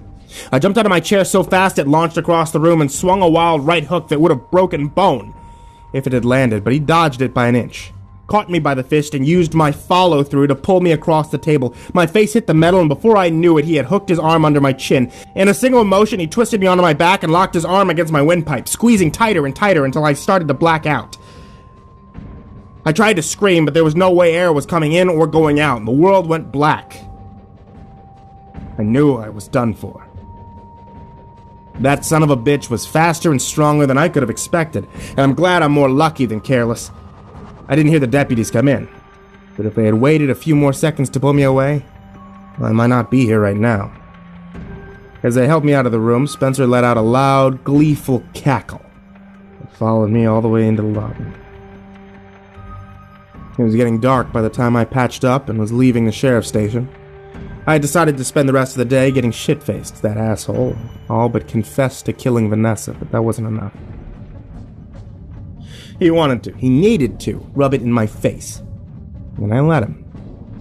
I had the who, just not the how, where, or the why. For a guy like that, do you even need to be a why? Armed with this information, I wasn't exactly in a hurry to go back to see Jamie. The only bar in town was closed for some kind of bullshit holiday, so I decided to celebrate alone. The bottle in my go bag might not be enough, I thought. So I went back to that shitty gas station. The one on the edge of town. The sheriff was pissed at me for what had happened. I didn't blame him. I lost my cool. You can't do that if you're working on the side of the law, which for the time being I was. Couldn't help but wonder how hard it would be to get away with killing Spencer while he was in custody. When I got to the gas station, the clerk behind the counter didn't even look up from the book he was reading. He was considerably younger than me, with bags under his eyes like he hasn't slept in days. A pair of crutches were laying on the counter next to him. Bought a bottle of whiskey and a pack of smokes. As he rung them up, I asked, "Hey, you know a good hotel near here?" "No," he said simply as he handed me my change and went back to his book. "All right. Thank you, Mr. Personality." When I got back to my car, I tried to look up the nearest place with a cheap hotel. I was reminded that this part of town doesn't get cell or internet service. All I wanted to do at that moment was drink and shower and sleep, and after a few minutes of thinking about it, I decided I could do with 2 out of the 3. After getting sufficiently inebriated, I put my seat into a reclined position, and I fell into a deep, dreamless sleep. I woke up the next morning still a little drunk to the sound of my cell phone ringing. When I checked the caller ID, I couldn't understand what I was seeing. Donnie. Cell. It rang a couple more times while I sat up and tried to wrap my head around the moment. Where was I again? My car? What happened yesterday? The weight of it all came crashing back into place in an instant. Vanessa's killer was sitting in a cell somewhere laughing at me. The phone continued to ring. I looked again, but this part still didn't make any sense. Who was calling me from my brother's phone, and how? I answered. "Hello? Hey, Eric. It's been a while, huh?" What the fuck? What the fucking fuck? Who is this? I'm not sure how long I've got. I've been trying to get through to one of you for a long time. I asked you a question. Who is this? You know who this is, Eric. My brother's dead. And when I find you, I'm gonna make sure that you are too. Always gotta be the badass, huh? Remember Merlin? Merlin. I hadn't thought about him in a long time. So we were kids. Sometimes we would play superheroes. We'd take turns being the bad guy. I always wanted to be Batman or Wolverine, but Donnie always wanted to be a wizard named Merlin. He started his own mythology around the character, a time-traveling wizard that rode a motorcycle. When I got a little too old to play make-believe, he started drawing comics about the guy. Never told him, but I found them. I read a few. They were impressive. Anybody could know about Merlin. Did anybody know I stole a car in my junior year? But you took the blame for it. Chill ran down my spine. Suddenly the car felt way too cramped for me. I opened up the door. I tried to step out, but a dizzy spell almost put me on my ass. I held onto the roof of the vehicle until it passed, and I put the phone back to my ear. Who is this? Told you. It's me. Tell me the truth. You're looking for Vanessa? You've got to find her. Look, okay, I watched my brother die. I saw his body get put in the ground. I died. And then they came for me. And they put me here. Where is here? I don't know. But I do know that they're watching you. They've been watching you ever since you came back. I think they haven't decided what they're going to do with you yet. They're both running out of time. You have to get to Vanessa before they get to you. Now, and tell my kids I love them. There was a loud crackle from the phone and then it disconnected. I stared at the screen like an idiot for way too long. Then did the only thing I could think of. I dialed the number back. At that exact moment, I heard a cell phone ring from somewhere just beyond the gas station. Son of a bitch is here. I ran back towards the sound of the ringing. It was hard to pinpoint exactly where it started, but I knew it was coming from somewhere in the woods, beyond the tree line. I ran straight into the forest, making a mental note on the way to check out that large, fresh mound of dirt next to the dumpster. It looked like something had been buried there recently, but I couldn't afford the distraction just yet. How many times had it rung? It was 4, 5. The ringing continued, now somewhere much deeper in the woods. I followed, trying to determine exactly where the noise was coming from. As I ran further in, the ringing became more of an echo all around me. I checked the phone still in my hand and saw the message. No network detected. Emergency calls only. The ringing got louder. Then it turned into something else. No longer ringing, more like a loud chirping, like an insect of some kind. And it morphed into a deafening noise. Somewhere between a roar and a scream all around me. I pocketed the phone and instinctively reached for my piece. It wasn't there. I left it in the car. Right, look, I know how this sounds, okay? It's crazy. I'm not going to pretend that it isn't, but it only got worse. The temperature in the spot started to crank up, like I was next to an invisible fire, ready to consume the entire forest. I had the sensation that I was burning up, and about to be cooked alive. And my fight or flight response kicked in on overdrive. I picked a direction and started running as fast and as hard as I could. The heat got further and further away as I jumped over logs, limbs, and ditches and finally caught a clearing. My lungs were ready to explode by the time I stopped and collapsed to my knees. I threw up. I didn't have long to relax before I heard something crunching through the forest in front of me. I pushed myself to my feet and I scanned the area for any kind of weapon, but there wasn't anything worth grabbing, not a rock or a decent stick or even a tree nearby worth hiding behind. But what was I thinking running out here in the middle of this clearing? I was in the dead center of a nearly perfect circle the size of a tennis court. No trees, only knee-high grass, basically a sitting duck. And I saw it. A bear at the edge of the trees, right in front of me. I saw that it was a bear. I say that it was a bear that I saw, which is technically true, but also not.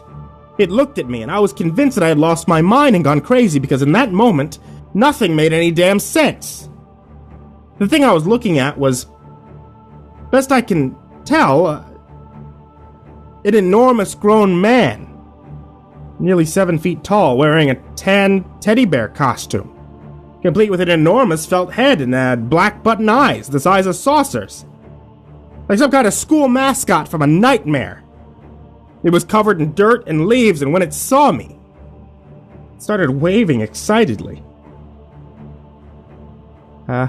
Hey, I said uncertainly. And then it turned both its middle fingers up to me and did a little dance. Hey man, I'm kind of lost. The bear didn't say anything. Just pointed at me, and then at its crotch. It started pelvic thrusting in the air. God. I wish I had my gun right now.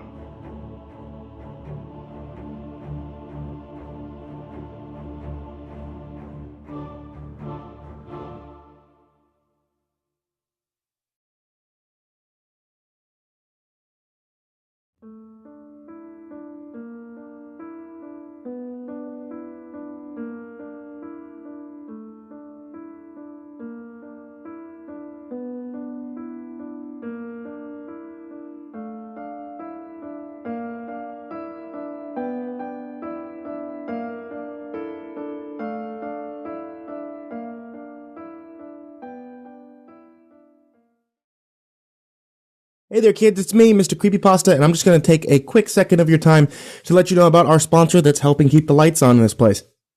It's the Mr. Creepypasta Amino app. It's available on iTunes and on Android, and you can find a link to it in the description down below. Now, I'm sure you guys must have heard me talking about this before. This is the Amino app. It's a community app, so it allows you guys to make your own wall, your own profiles. I'm going to show you mine in a second here. And you can be able to join video calls, join voice calls, create chat rooms, as well as post artwork and music and videos and cosplays. Oh my god, you guys are so great with the cosplays. And I'm going to be on this app a lot more over the next coming weeks, so I can be able to see what you guys are doing with these features, and the brand new feature I'm about to show you right now.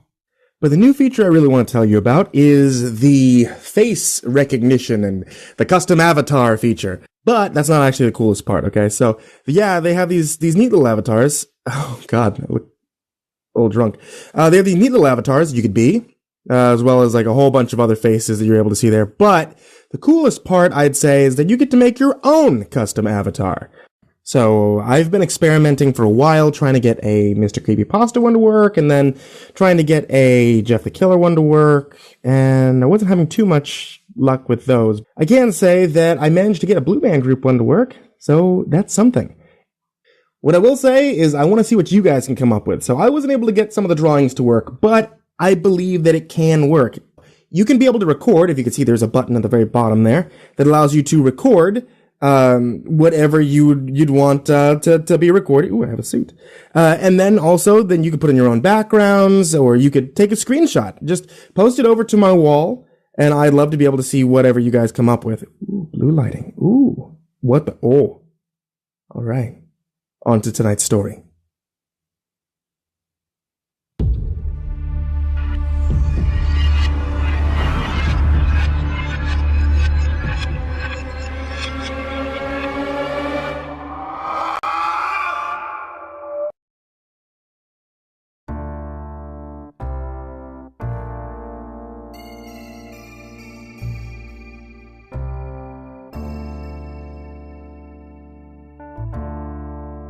I woke up suspended off the ground in a small dark room with that ever so familiar feeling of not knowing where the hell I was. The walls were covered in shelves packed with cleaning supplies, paper products, and canned goods. When I tried to sit up, the world shook and swung under me. I took a few tries before I realized that I was being held up by a braided rope hammock. "You're awake?" asked a voice to my right. I turned and saw the gas station clerk from earlier, Jerry, sitting on a milk crate and smiling. I tried to sit up, but pain shot through my leg like electricity. I fell back into the hammock. Where am I?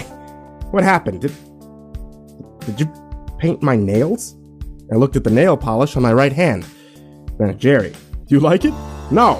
Okay, that's fair. You're more of a fire truck than a cherry red anyway, but I thought I'd take a chance.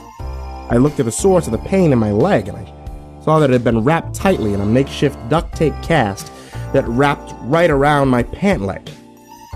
That's when it all came back to me. A bizarre memory that wouldn't have been out of place in a David Lynch fever dream. I reached out, grabbed Jerry by the collar of his shirt, and yanked him close to me. I need to talk to the sheriff. Now. The man in the bear costume stayed there on the other side of the clearing, spinning his arms and legs in a bizarre dance like a PCP Jack teenager at the disco, occasionally looking my way as if to make sure that I was still watching. I slowly started to back up, putting one foot behind the other, carefully adding to the distance between us. I didn't know the score, but I sure as hell didn't want to push my luck. Once I got back to my car, I could call the sheriff, have him bring all his deputies in an extra large straitjacket. That plan required that I first get back to my car. I had my eyes locked on the bear man, so I saw exactly when the arrow whipped right through him. Came from somewhere in the forest behind him, entered his bear suit from the back just below the armpit, and passed straight through the other side towards me. I didn't have either the time or the reflexes to dodge. The next thing I knew, I had been struck. I hit the ground, and the man in the bear costume grabbed his wound and danced his way back into the woods. The arrow had lodged itself deep into my leg, a few inches above the knee, with the light wooden shaft protruding straight out. It was the single most painful thing I had ever experienced, and sheer adrenaline is probably the only reason I wasn't going right into shock. Two men, donned head to toe in camouflage and carrying hunting bows, stepped into the clearing at the same spot where the bear man had emerged. They both had shades of green smeared all over their faces like war paint. The fat one was cursing and yelling when he emerged. I screamed, partially to get their attention, and partially because I couldn't help it. "Oh, shit," yelled the skinny one. "Did we get you?" He dropped his bow and ran over to me while the fat one put his own on a sling on his shoulder and slowly walked over to join us. "Who the fuck are you?" asked the fat one. The skinny one pulled an 8-inch knife out of its sheath in his belt and sliced open my pant leg around where the arrow had lodged. I took a look and wished I hadn't. "You shot me!" I yelled. It was about the only thing I could muster the strength to say besides the lengthy paragraphic expletives that I couldn't hold in if I tried. The skinny one looked at me defensively. "Well, hell, dude, we didn't expect no people but us to be out here." "The bear's gone away by now, boy," complained the fat one. "You think you can walk?" I didn't answer right away. The shaft of the arrow was shaking with my pulse, and I knew it was embedded into my femur. The fat man knelt down for a closer look and whistled. "That's in there, all right." I closed my eyes and tried to focus on anything but the pain. Every breath, every heartbeat, every Micro movement radiated through the arrow like an antenna into the wound and down into the nerve in my leg. My eyes shot open and I let out a scream. The fat one had reached out and grabbed the arrow at the base with his other hand, and he grabbed the top and snapped the shaft off. I collapsed onto my back and I stared up into the sky, hoping that the pain would just knock me out already. There, said the hunter. Now we don't have to worry about it snagging on every little thing. Ned, help me get into the four-wheeler. The other one, Ned, pulled me to my feet, and together we walked back into the woods. I kept an arm over both of their shoulders and basically hanging on and letting my bad leg drag the whole way. Not too far into the forest, there was a small trail that we followed for close to half a mile before we reached the four-wheeler. I don't remember the ride back to their truck, but I remember them smacking me on the face when we got there to make sure that I was still alive. "Y'all got him?" asked the fat woman sitting in the driver's seat of the white extended cab truck, stained brown from countless layers of dried mud. The fat man got out of the four-wheeler and answered, "No, he got away." "I clipped him, though," bragged Ned as he jumped down from the four-wheeler. "Left a blood trail. May be able to get to him." "Oh, you shut up, boy. We ain't going nowhere tonight. Gotta get home before the sun goes down." The woman looked at me and smiled a big toothless smile, her bright red cheek standing out against her pale skin like she had already had a few drinks too many. "Oh, you got something, though." The fat one grabbed me by the hair and yanked me off the four-wheeler, throwing me to the ground. I let out another scream. "What the fuck is wrong with you? You crazy? That thing out there isn't a bear, it's a person, and you assholes shot me. I need to get to a hospital, for Christ's sake." The fat man looked at the woman and said, "Yeah, Ned got this one by accident." "Well, that ain't a total loss then," she said back. "Why is he still alive?" "They're easier to move when they're alive, and they taste better if they're scared when you put them down." Ned let out a whoop and jumped down on top of me, pushing my face into the ground and yanking at my pockets. He managed to dig out my phone, wallet, and keys before I finally had a handful of dirt and smacked it into his eyes.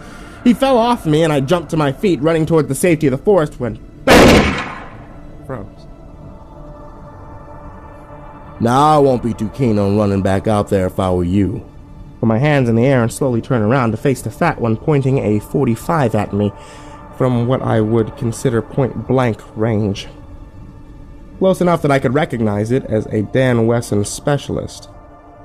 These guys were bow hunting for sport, but smart enough to bring along something heavier just in case. Smarter than me. That's for sure. "Why not?" I asked. "I doubt there's anything out there as bad as right here." "Well, that's where you're wrong," cooed the woman from back in the truck. "Shoot him! Shoot him!" "Shut up, woman. I ain't about to shoot him just because you said so." "I know," I said softly. Suddenly the pain in my leg didn't seem so bad. "Let's talk about this for a second. You don't have to kill me.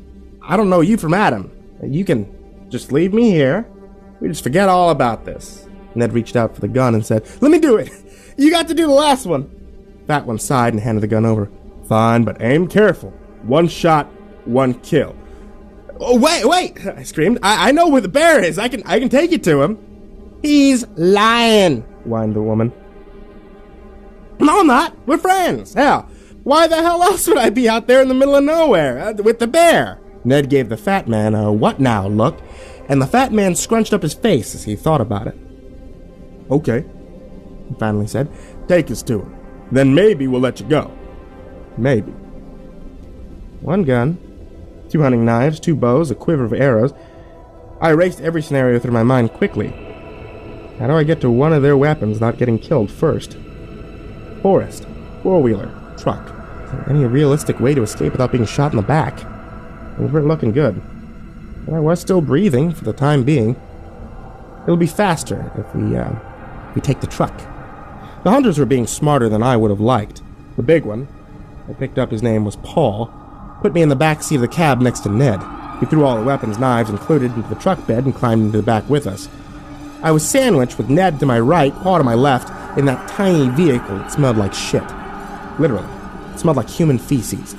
The seats were torn up and wet. I saw a few small roaches scurry away from us. After Paul slammed the door shut, a tiny face looked back at me from the passenger seat. A little girl with matted blonde hair, no older than 10. She smiled and said, "Are we gonna eat this one?" "Probably," said the fat woman as she cranked the engine. "Which way?" asked Paul. I pointed straight ahead. Get up here on the main road, take a right. You better not be trying nothing, warned Paul. We hit the main road, and the truck climbed up a slow 30 miles per hour. Go straight for about a mile, I said. You'll see a dirt road on the left. Ain't no dirt road, squealed the fat woman in a high-pitched voice. I know these roads like the back of my hand. I ain't remember no dirt road up there. Paul punched me hard in the stomach. You think you're being funny, boy? He knocked the wind out of me. I doubled over in the seat as they all started laughing maniacally. There's an expression in trapping called ring-off, which is much worse than the phrase implies. If you're unfamiliar with the term, allow me to explain. Trappers have to check their traps frequently because if they don't, an animal's survival instinct will kick in and they'll free themselves. One way or the other. The most common form of ringing off is a coyote or jaguar or anything with sharp enough teeth chewing through its own legs to free itself. That ain't pretty, but it sure beats the alternative, right? Well, in that moment, I understood exactly how those trapped animals felt. I bit down hard on the exposed piece of wooden arrow shaft as hard as I could stand, and I yanked it out as fast as I could. For the second time, in as many hours, I experienced the single most painful thing I'd ever felt. But now, the arrow was free from my leg. I had a weapon. I spit the broken arrowhead into my left hand and stabbed it into Paul's neck, cutting his laughter into a muffled gurgle. "Oh, shit!" yelled Ned as I swung myself into the seat, and I planted the foot of my good leg against the side of his face with as much force as I could muster. I pushed his head into the glass of the window, all the while holding onto the arrow that was still embedded in Paul's neck. The little girl started screaming, and the fat woman turned around to see what the fuss was about. I turned to her, and I noticed it. Maybe 100 feet ahead, the man in the bear costume, stepping out of the woods, and crossing the road. I closed my eyes, and I braced for impact. She must have looked back and seen the bear because the truck lurched wildly to one side, then back to the other, like she had swerved to miss, then overcorrected. Then we started rolling. The sound of the crash was like an explosion. Pieces of broken glass and blood rained down all around me as my head hit the roof, then the seat, then the door, and finally, the world stopped spinning and I was on my back with blood stinging my eyes. A warm hand reached under me and dragged me out of the wreckage and twisted mass of bodies and debris, through the cold, wet grass and through a ditch, then dropped me into the road. I wiped my eyes and looked up at the giant black buttons of the man in the bear costume. He waved at me, gave me an excited double thumbs up before walking back to the truck, unzipping the fly of the bear suit and pissing all over the wreckage. Did a little jig off in the woods. That was the last I saw of him. What the fuck was happening? I checked the truck. The driver, Ned, and Paul were all dead. The little girl was nowhere to be found. I know if she had survived, it's unlikely that I'd have any luck finding her. The weapons were gone too, probably flung out in the crash, and even though I would have felt a lot safer packing, it wasn't worth the time that it would take to track them down. I made a quick bandage out of my shirt sleeve and wrapped it around my leg tight enough to slow the bleeding. I found a fallen branch long and strong enough to serve as a walking stick, and I started up the road in the direction of the gas station. I must have been a hell of a sight when I got back there. I was torn up and bleeding from several wounds. None of them seemed to create a sense of care in the clerk behind the register. Phil didn't even have the decency to look up from his damn book. I walked over to him and knocked on the counter, finally drawing his attention. I don't know what it takes to impress this guy, but the sight of me and my near-to-death sure as hell didn't register with him. Look, I need your phone. He tapped a small cardboard sign that was sitting on the counter. In sloppy black Sharpie, someone had written the message, "If you would like to use the store phone, it's 25 cents per minute. Please pay in advance, there's no exceptions." I reached for my wallet, only to remember that it wasn't on me. Ned had taken it and left it somewhere out in the woods. "Look, asshole, this is a life-or-death situation, okay? There's been an accident. I need to call the sheriff."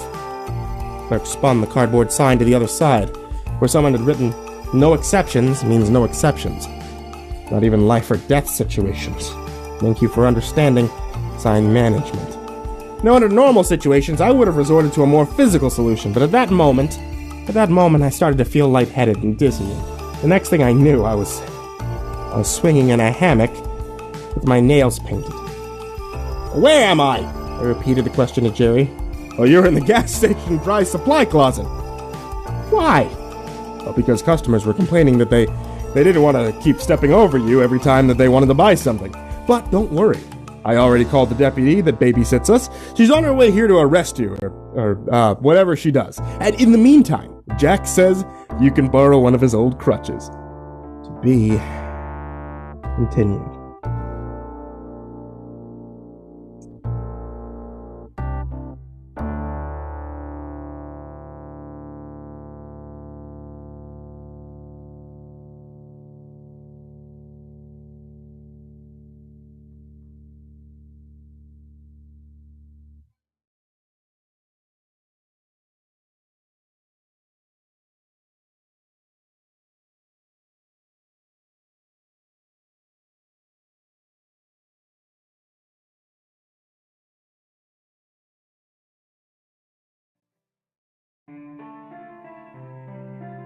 Hey there, everyone who's listening on YouTube, or those of you who are listening on the podcast. It's me, Mr. Creepypasta, and before you head out for the night, I just wanted to let you know about a couple of things. Without you, the show doesn't take place. So, if you guys would like to support the show, or if you guys would like to get your hands on a couple of cool little things whenever new things come out, check out patreon.com/MrCreepypasta, and any support that you guys show, I really appreciate. For everyone who's already donated to the Patreon, I really appreciate it. You guys are amazing. And thank you so much for that. If you guys are looking for more Creepypasta Storytime, there's a new video that's uploaded to this channel or uploaded to the podcast every Tuesday, Thursday, Saturday, and Sunday now. You can be able to get more from me at facebook.com/MrCreepypasta or on Twitter at MrCreepypasta and then the number 0. Thanks so much for listening, kids, and for your support. And sweet dreams.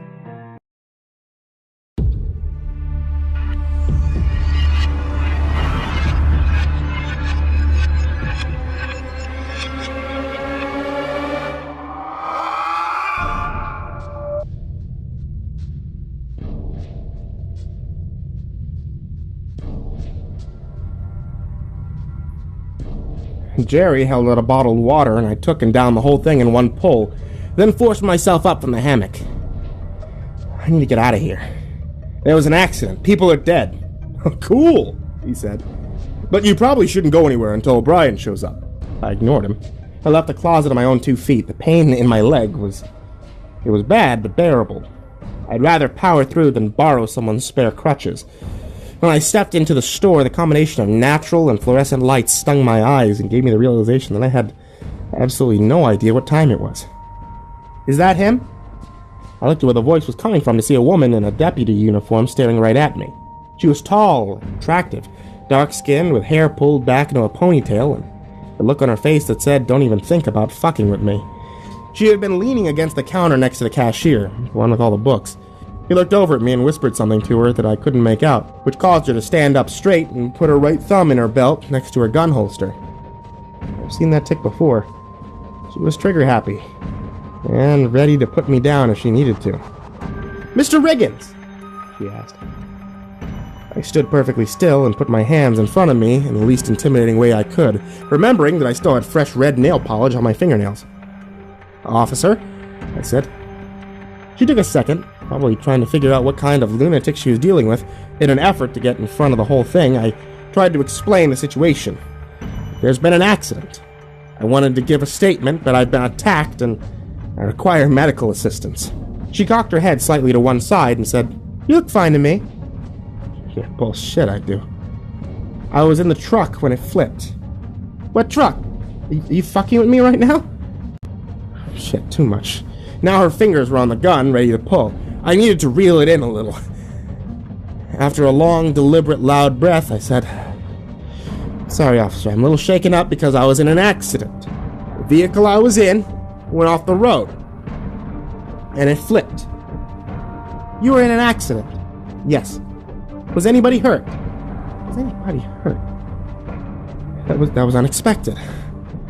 How long had I been unconscious? There was no possible way they hadn't found the wreck and the bodies by now. Which meant she was either screwing with me or testing me. If it was the latter, then why? Was she trying to trip me up? Get me to contradict my own story? That's when it hit me. This was an interrogation. There were bodies. Victims, now. and someone was going to hang for it. I had to choose my next words very carefully. Yeah, 3 people died in the wreck. I came straight here to call the police, but the blood loss knocked me out before I could. I could take you right to where it all happened. She took a step towards me, just one, putting herself between me and the cashier. And that's interesting, I thought. If I hadn't been paying attention, I might have missed it, but her body language was telegraphing a clear message. There was an unknown, a potential threat, and her priority in this situation was protecting the guy behind the counter. What was even more interesting was that what she didn't do. All right, Mr. Riggins. We'll take my car and you can show me exactly where this all went down. Sound good? It was only then that I noticed her soft Brooklyn accent. And one thing was for sure, she wasn't local. I'd have to look her up once I got back to my phone or someplace with the internet. Yeah, that sounds okay. She gestured towards the door and let me lead the way, her hand never leaving the gun until we were both outside. She didn't call it in. Now, I had just informed her that there were dead bodies. She didn't radio dispatch, backup, EMTs, anybody. There was one obvious reason why that would be the case. She must have already known about the wreck. I saw her cruiser in the spot furthest from the doors, parked backwards in the spot for a fast getaway. I stepped around the passenger side and looked back at her, half expecting to see her pull the gun and take me down right there. But now that we were outside, she seemed instantly calmer. Well? She asked. What are you waiting for? Door's unlocked. She opened the driver's side and took her spot behind the wheel. She isn't going to make me ride in the back seat. That's good, I think. I took my spot in the passenger side and instantly put on my seatbelt. But before I could even click it into place, O'Brien had the car pulled onto the road. Which way? I pointed back in the direction I'd come, downhill, away from town. She peeled out and gunned the vehicle. I watched the side of the road for any sign of the bear or the little girl, but at the speed she was driving, I doubt that I'd been able to pick out anything that wasn't right next to the street. We passed the dirt road and led to the family's hunting ground. I made a mental note to come back later and find out where Ned had left my wallet and keys. Should be right up here, around the bend. I replayed the event in my mind. Straight for a mile, you see a dirt road on the left, paw punching me in the gut. Their perverse laugh, the arrow, stab, screams, the bear. All right, slow down. You should be right. O'Brien slowed the car and hit the red and blues. We were right on top of where the truck had gone off the road. And there was nothing. Where? She asked. Stop the car. I hopped out before she had even come to a complete stop on the shoulder of the road. I ignored the stinging in my leg as best I could. This wasn't possible. I couldn't have been unconscious that long. They had already moved the truck. I ran into the grass. I stood in the exact spot where I had been pulled from the mangled wreck earlier that day, but there was nothing there, no sign of any wreckage, no blood, no debris, no ruts in the dirt, not a single blade of grass out of place. O'Brien yelled out to me from her spot next to the cruiser. Now, I don't think it's out here. Maybe we should head up the road a ways. It all looks the same to me. No, I'm certain it was right here. Well, it's not right here anymore. So how about we get you back into town and you can give a statement? I took a deep breath, caught an all too familiar aroma. Went glaringly out of place on the side of the road near a thick forest. Bleach. I scanned the grass for something, anything that would prove that I hadn't imagined it all. I walked up the road for a better look. From there I scanned both directions. No skid marks, no nothing.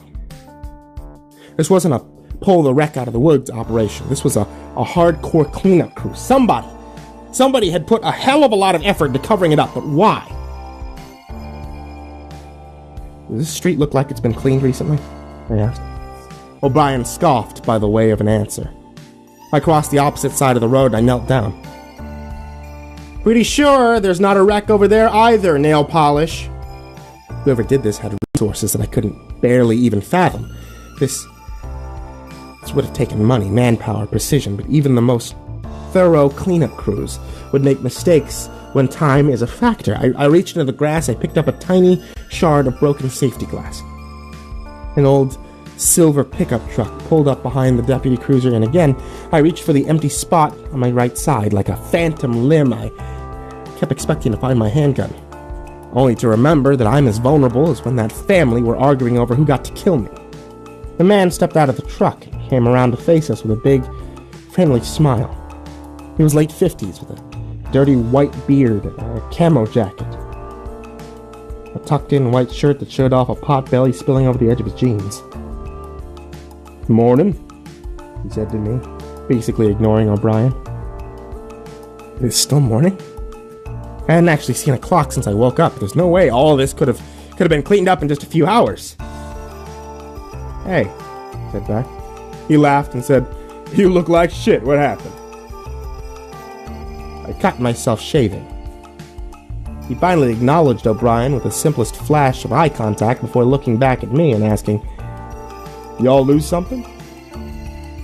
Before I could answer, his cell phone started ringing, and he put out a finger and dug it into his pocket. "Yeah." His look turned into one of slight confusion before he lowered it. Took a look around, then at the phone, then at O'Brien and me. Then he said, "Is one of you Eric Riggins?" I looked at O'Brien, who shook her head and laughed softly. "Don't look at me." I'm Eric. It's for you." Put the glass shard in my pocket, and I walked over to the man extending his phone. The whole situation was too much for my brain to digest. I genuinely had no idea what was going on, who to trust, or even what was real anymore. That's when I first noticed that my tongue was feeling extra fat. A warm sensation was pouring over me. It could have just been an effect of the blood loss, but somehow this felt different. I decided to ignore the feeling for now, and I reached out for the phone. "Yeah, this is Eric." Finally! Where the hell have you been all day? Of all the possible voices I expected to hear on the other side of that line, this was not one of them. "Roger? Who the hell were you expecting? Santa Claus?" "How did you find me?" "I know things, Detective. Time to take a little bit of face, all right? I know the investigation got a little derailed this morning. Somebody's screwing with you, which is a good sign. They're trying to throw you off the scent before you're asking questions, and they aren't used to people in this town asking questions. You kicked their hornet's nest, and they're pissed off." I leaned away from O'Brien and I whispered this next part into the phone. "Roger, I was attacked. People are dead." "Really?" He didn't sound all that impressed.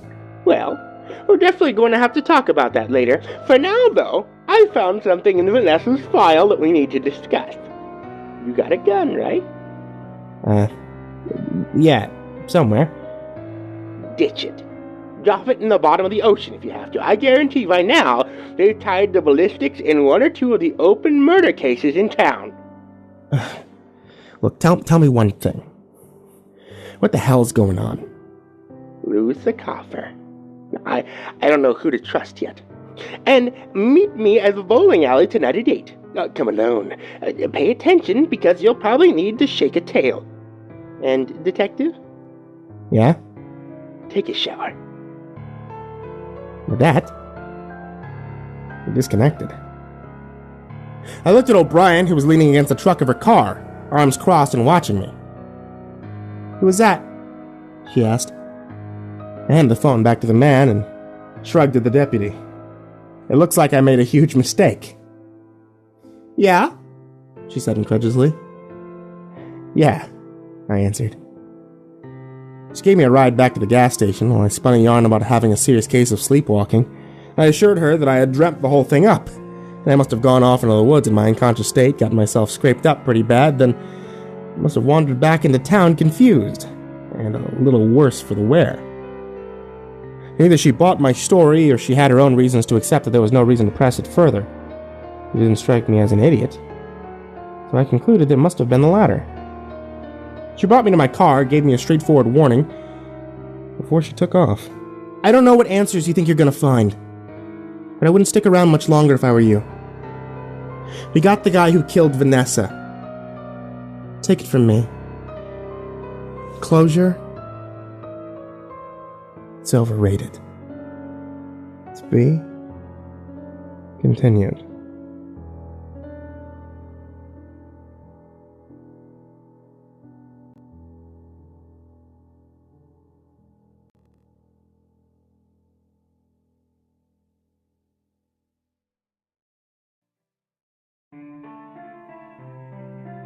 Hey there, everyone who's listening on YouTube, or those of you who are listening on the podcast.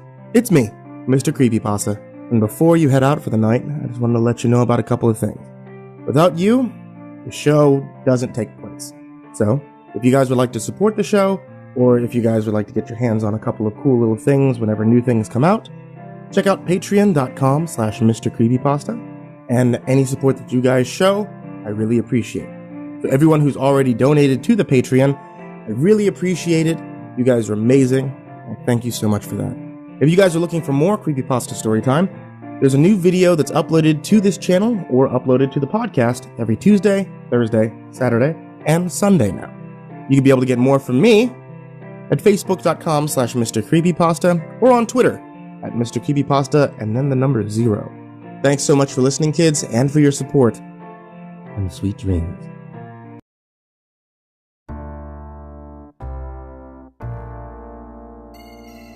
The first thing I did after she took off was check my car to see if I might have left some spare change somewhere. I figured I could probably dig up enough coins out of the floorboards to get me a bite to eat before hot-wiring the vehicle.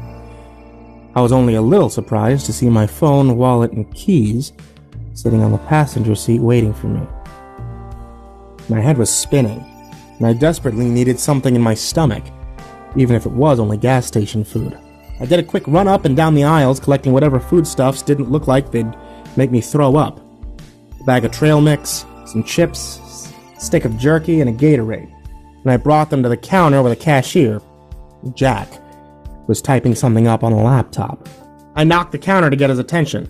He looked up from what he was doing with a smile and said, "Found your wallet, huh?" I dropped the stuff in front of him and answered, "Go figure." He rang it up, and I paid. Then he went back to his computer. I didn't feel like waiting any longer, so I opened the chips right there, and then had a small heart attack when hundreds of tiny spiders poured out of the opening in the bag. They were tiny, black, and crawling over one another in each direction. I dropped it onto the ground and started stomping them all under my boot. "What the holy fuck?" I yelled at the cashier. He looked back at me and raised his eyebrows and asked, "What? Did you not see that? There was..." Right then I lost all ability to speak. There was something in the store with us. Something impossible. Another spider was crawling up the wall behind the cash register. Only this one wasn't tiny. This one was at least the size of a Rottweiler. Shiny black legs as thick as walking sticks and a pulsing black abdomen. I could see the reflection of the fluorescent light on its bulging, wet black eyes. And I could make out clear as day the thick needle-like hairs covering its body. Crawled all the way up the wall, then turned upside down on the ceiling and started towards me. I grabbed the spot on my side where my gun should have been and fell backwards into a display of pork rinds landing on my ass. My voice finally came back to me and I screamed, "What the fuck is that thing?" Jack clearly hadn't seen it yet. What? He was crawling slowly but steadily on the ceiling overhead. I waited quietly for it to move past me, never looking away, and only after it had crawled all the way to the other side of the store, I whispered, "Did you see that?" Jack followed my eyes up to the ceiling and then looked back at me. "What, is it a giant spider?" "Yes! What the fuck?" "No." The spider stayed at a constant speed and crawled back down the wall on the other side of the store, near the coolers, but I lost sight of it behind the rows of groceries. I jumped to my feet and I took a few steps to the side, trying to find out where the thing had gone to, but it wasn't there anymore. I looked back at Jack, who was not reacting to the situation the way that I would have expected. Or really at all. "What do you mean, no?" I screamed. He sighed deeply and yelled out, "Marlboro! Come here for a second." "Who are you talking to?" He stretched casually and closed his laptop, then looked at me in the eyes and said, "It's the pain meds they gave me. I had to stop taking them because they were making me see spiders. What? I know, right? Weirdest side effect ever, but apparently it's a thing. Brand-specific hallucinations, spiders everywhere. When I ate, when I slept, I decided the pain wasn't as bad as spiders in my cereal. Wait, you drugged me? No, I didn't. The door from the storage closet opened, and the clerk from earlier, the one that had painted my nails, came out drinking a beer. You rang? He yelled. The cashier answered. Did you give this guy my old pain meds? Oh, most definitely, he answered. I ground up like 4, put him in his water bottle. My heartbeat was finally starting to come back down to normal, the adrenaline spike slowly being replaced by pure, undulating rage. I tried to hold it together and ask as calmly as possible. Why would you do that? He smiled and shrugged and said, Just trying to help. I rubbed my eyes and took a deep breath. If he had been a little closer, I probably would have slugged him. Thankfully, I managed to keep my cool. This is so fucked. Hey man, you alright? Asked the cashier. What part of this looks alright to you? I responded. Yeah, figured as much. You're Vanessa's uncle, right? Yeah, that's right. Did you know her? A little. Yes, she was a decent worker. She always showed up on time, never stole anything. I was bummed out when she disappeared. That's what I hate to ask, but do you know what happened to her? Maybe it was the drugs? But I was having trouble getting a read on this guy. Was he for real? I'm planning on finding that out. I take it you don't buy the story about her joining a cult? I caught the quickest micro-expression when I said cult. He looked at the other worker for just a moment, then back at me. No, I don't think she joined the cult. There was something else going on here. I asked him directly, what exactly do you think happened? I don't know. The other worker piped in with, maybe a demon got her. Cashier looked at him and said, what, like in Twin Peaks? Dude, spoilers! That show has been out for 20 years. Either you're gonna watch it or you're not. This was pointless. The two were using each other for deflection, and if I was going to find out what either of them knew, I'd need to separate them. And the question is how? Right then, the cashier leaned back and grabbed his crutches off the wall and said, Marlboro, take these for me. Going to lunch. Okie dokie, said Jerry. Or Marlboro. Or whatever the hell his name actually was. He struck me as the kind of guy who would find somebody else's name tag and wear it, just because. Hey, I said after the cashier just stood up, how about I take you to lunch? He looked at me for an awkward couple of seconds and asked, why would you do that? I want to ask you some questions. About Vanessa? I really didn't know her that well. About this town. I'll pay for your lunch. What do you say? He mulled over the offer for a few more silent seconds and nodded. Said, okay. I checked my phone during the drive just to see what time it was. 12:05 p.m. Then I tossed it out the window. Even if they hadn't bugged it, there's no way in hell I could ever trust it again. We went to the small diner in town called Marion's, where we both ordered the same thing, a cheeseburger and fries. I took black coffee, he drank a root beer. I let him eat before I got to the questions. It didn't take me long to devour my entire meal. Thankfully, there was no spiders. Whatever Marlboro had put in my drink had worn off completely, and the pain in my leg was back in full force, but it was hard to complain while sitting across from this guy. At least I still had all of my limbs. From what I could see, he was a below-the-knee amputee. The way he worked his crutches made it clear that he was a recent development. I decided to keep my complaints to myself. After he'd finished his burger, I tried to ease into the questions, and learned as much as he would let me know. This guy was private, and all I could get out of him were the basics. His name was Jack. He was much younger than me. Worked at the gas station pretty much since high school, and he liked to mind his own business. Finally got around to asking about his injury, not expecting much of an answer, but surprisingly, he opened up like it was no big deal. I got a complex fracture a while ago. Broke my leg in 2 places. Not so surprisingly, this town doesn't have the best medical facilities. There was some, complications, I guess. I got a strain of antibiotic-resistant Acinetobacter, and long story short, He imitated a chainsaw noise and gestured like he was cutting off his own leg. Then he took a sip of root beer. What do you know about this cult? I watched his face for any kind of tell, but this time, if there was any reaction, he was keeping a lid on it. Not much.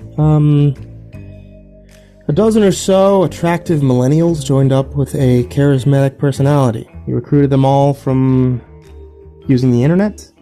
Probably enlightenment and orgies. That didn't end well. I heard. Spencer Middleton part of that cult? Jack visibly shuddered at the mention of Middleton. Interesting. No, he answered, but it certainly wraps the whole story up nice and neat, doesn't it? You think Spencer's innocent? Jack laughed and shook his head. No, he's very much the opposite of innocent. I'm just saying that he isn't exactly a team player. Outside the window, I saw the cruiser swinging into the parking lot. Shit. Running out of time. Look, I said finally, some weird stuff happened to me today and I was out in these woods. Things I can't exactly explain, and I'd like nothing more than to fall asleep for a few weeks and recharge, but I can't right now. I think that something's wrong with this town. I think Vanessa got caught up in it, and I think that maybe, just maybe, you know what's going on. Why would you think that? The deputy that's about to come busting in here, she seems awfully protective of you. The door opened, and O'Brien scanned the place, spotting us immediately. Jack still had his back to her. He said, "You're not wrong. Okay, weird things happen out here, but you're looking in the wrong places. Vanessa wasn't part of the cultists. They died way before she went missing. How do you know the cultists are dead? I thought that they were only missing." "That's enough questions for now, nail polish," said O'Brien as she put her hand on Jack's shoulder. "You good, Crutches?" she asked him. "Peachy," he answered. If there had been any doubt, that had taken it away. There was something going on with Jack and O'Brien. Maybe she was just protecting him. Maybe they were working together. Maybe they were hooking up. I don't know. It's damn near impossible to get a look inside his head. But the thing I took away from that interaction was this. I believed him. He knew more about the cult than he was letting on, and Vanessa wasn't part of it. So that put me close to square one. I had a meeting with Roger in 7 hours, in time to burn. The sobering fact that I had killed a man that morning in self-defense was burning in the back of my mind, and I knew that when the time came, I would have to deal with that. But this was not that time. This was the time to play through the pain. There'd be a chance for a nervous breakdown later, after I found Vanessa. Or her killer. Jamie looked pretty shocked to see me. I didn't feel like explaining everything, so I just asked him to put on 2 pots of boiling water and find me some rubbing alcohol, floss, and a sewing kit. He's a good kid, and I hate to keep traumatizing him, but I couldn't go to the hospital just in case. Once the pots were boiling, I dropped the sewing needle into one, and my car keys into the other.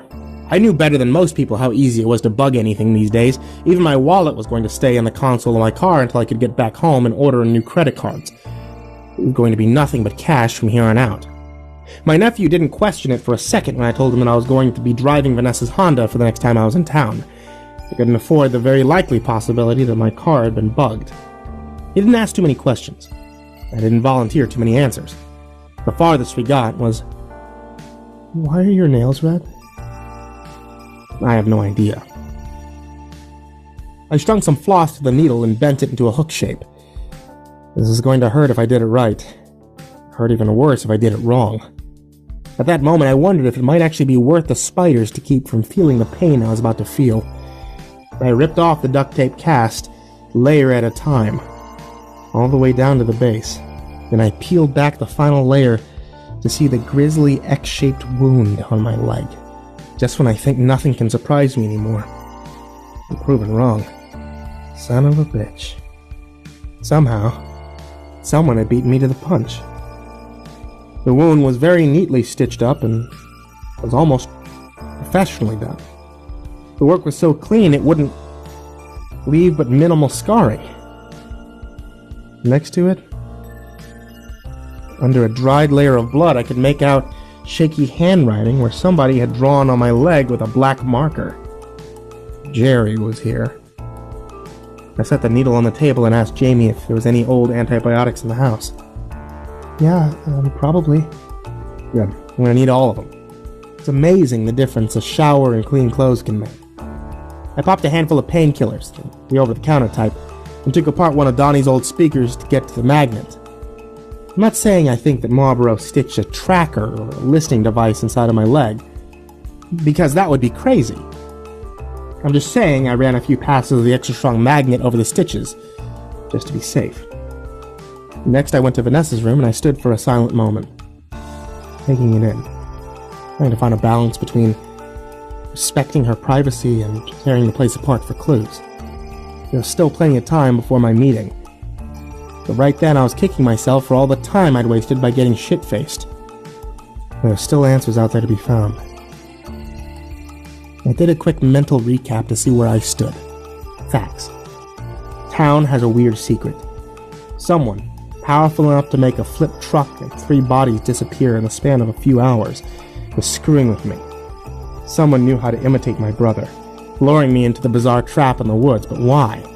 The sheriff's department was only pretending to look for Vanessa's disappearance. The cult was just a cover story. Was Vanessa even involved in any of this? I was swimming through questions without any answers, when I heard Jamie say, "Hey, Uncle Eric?" I snapped out of my daze and turned to see Jamie standing in the doorway. "Yeah, kiddo?" "You have a visitor." The continued.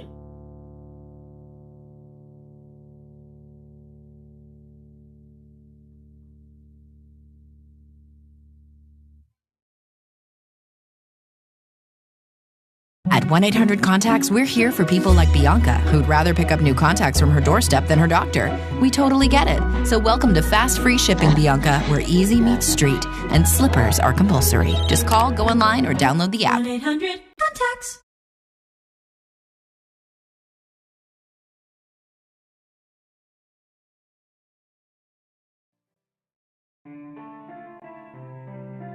Hey there, everyone who's listening on YouTube, or those of you who are listening on the podcast. It's me, Mr. Creepypasta, and before you head out for the night, I just wanted to let you know about a couple of things. Without you, the show doesn't take place. So, if you guys would like to support the show, or if you guys would like to get your hands on a couple of cool little things whenever new things come out, check out patreon.com/MrCreepypasta, and any support that you guys show, I really appreciate. So everyone who's already donated to the Patreon, I really appreciate it. You guys are amazing. And thank you so much for that. If you guys are looking for more Creepypasta Storytime, there's a new video that's uploaded to this channel or uploaded to the podcast every Tuesday, Thursday, Saturday, and Sunday now. You can be able to get more from me at facebook.com/MrCreepypasta or on Twitter at MrCreepypasta and then the number 0. Thanks so much for listening, kids, and for your support. And sweet dreams.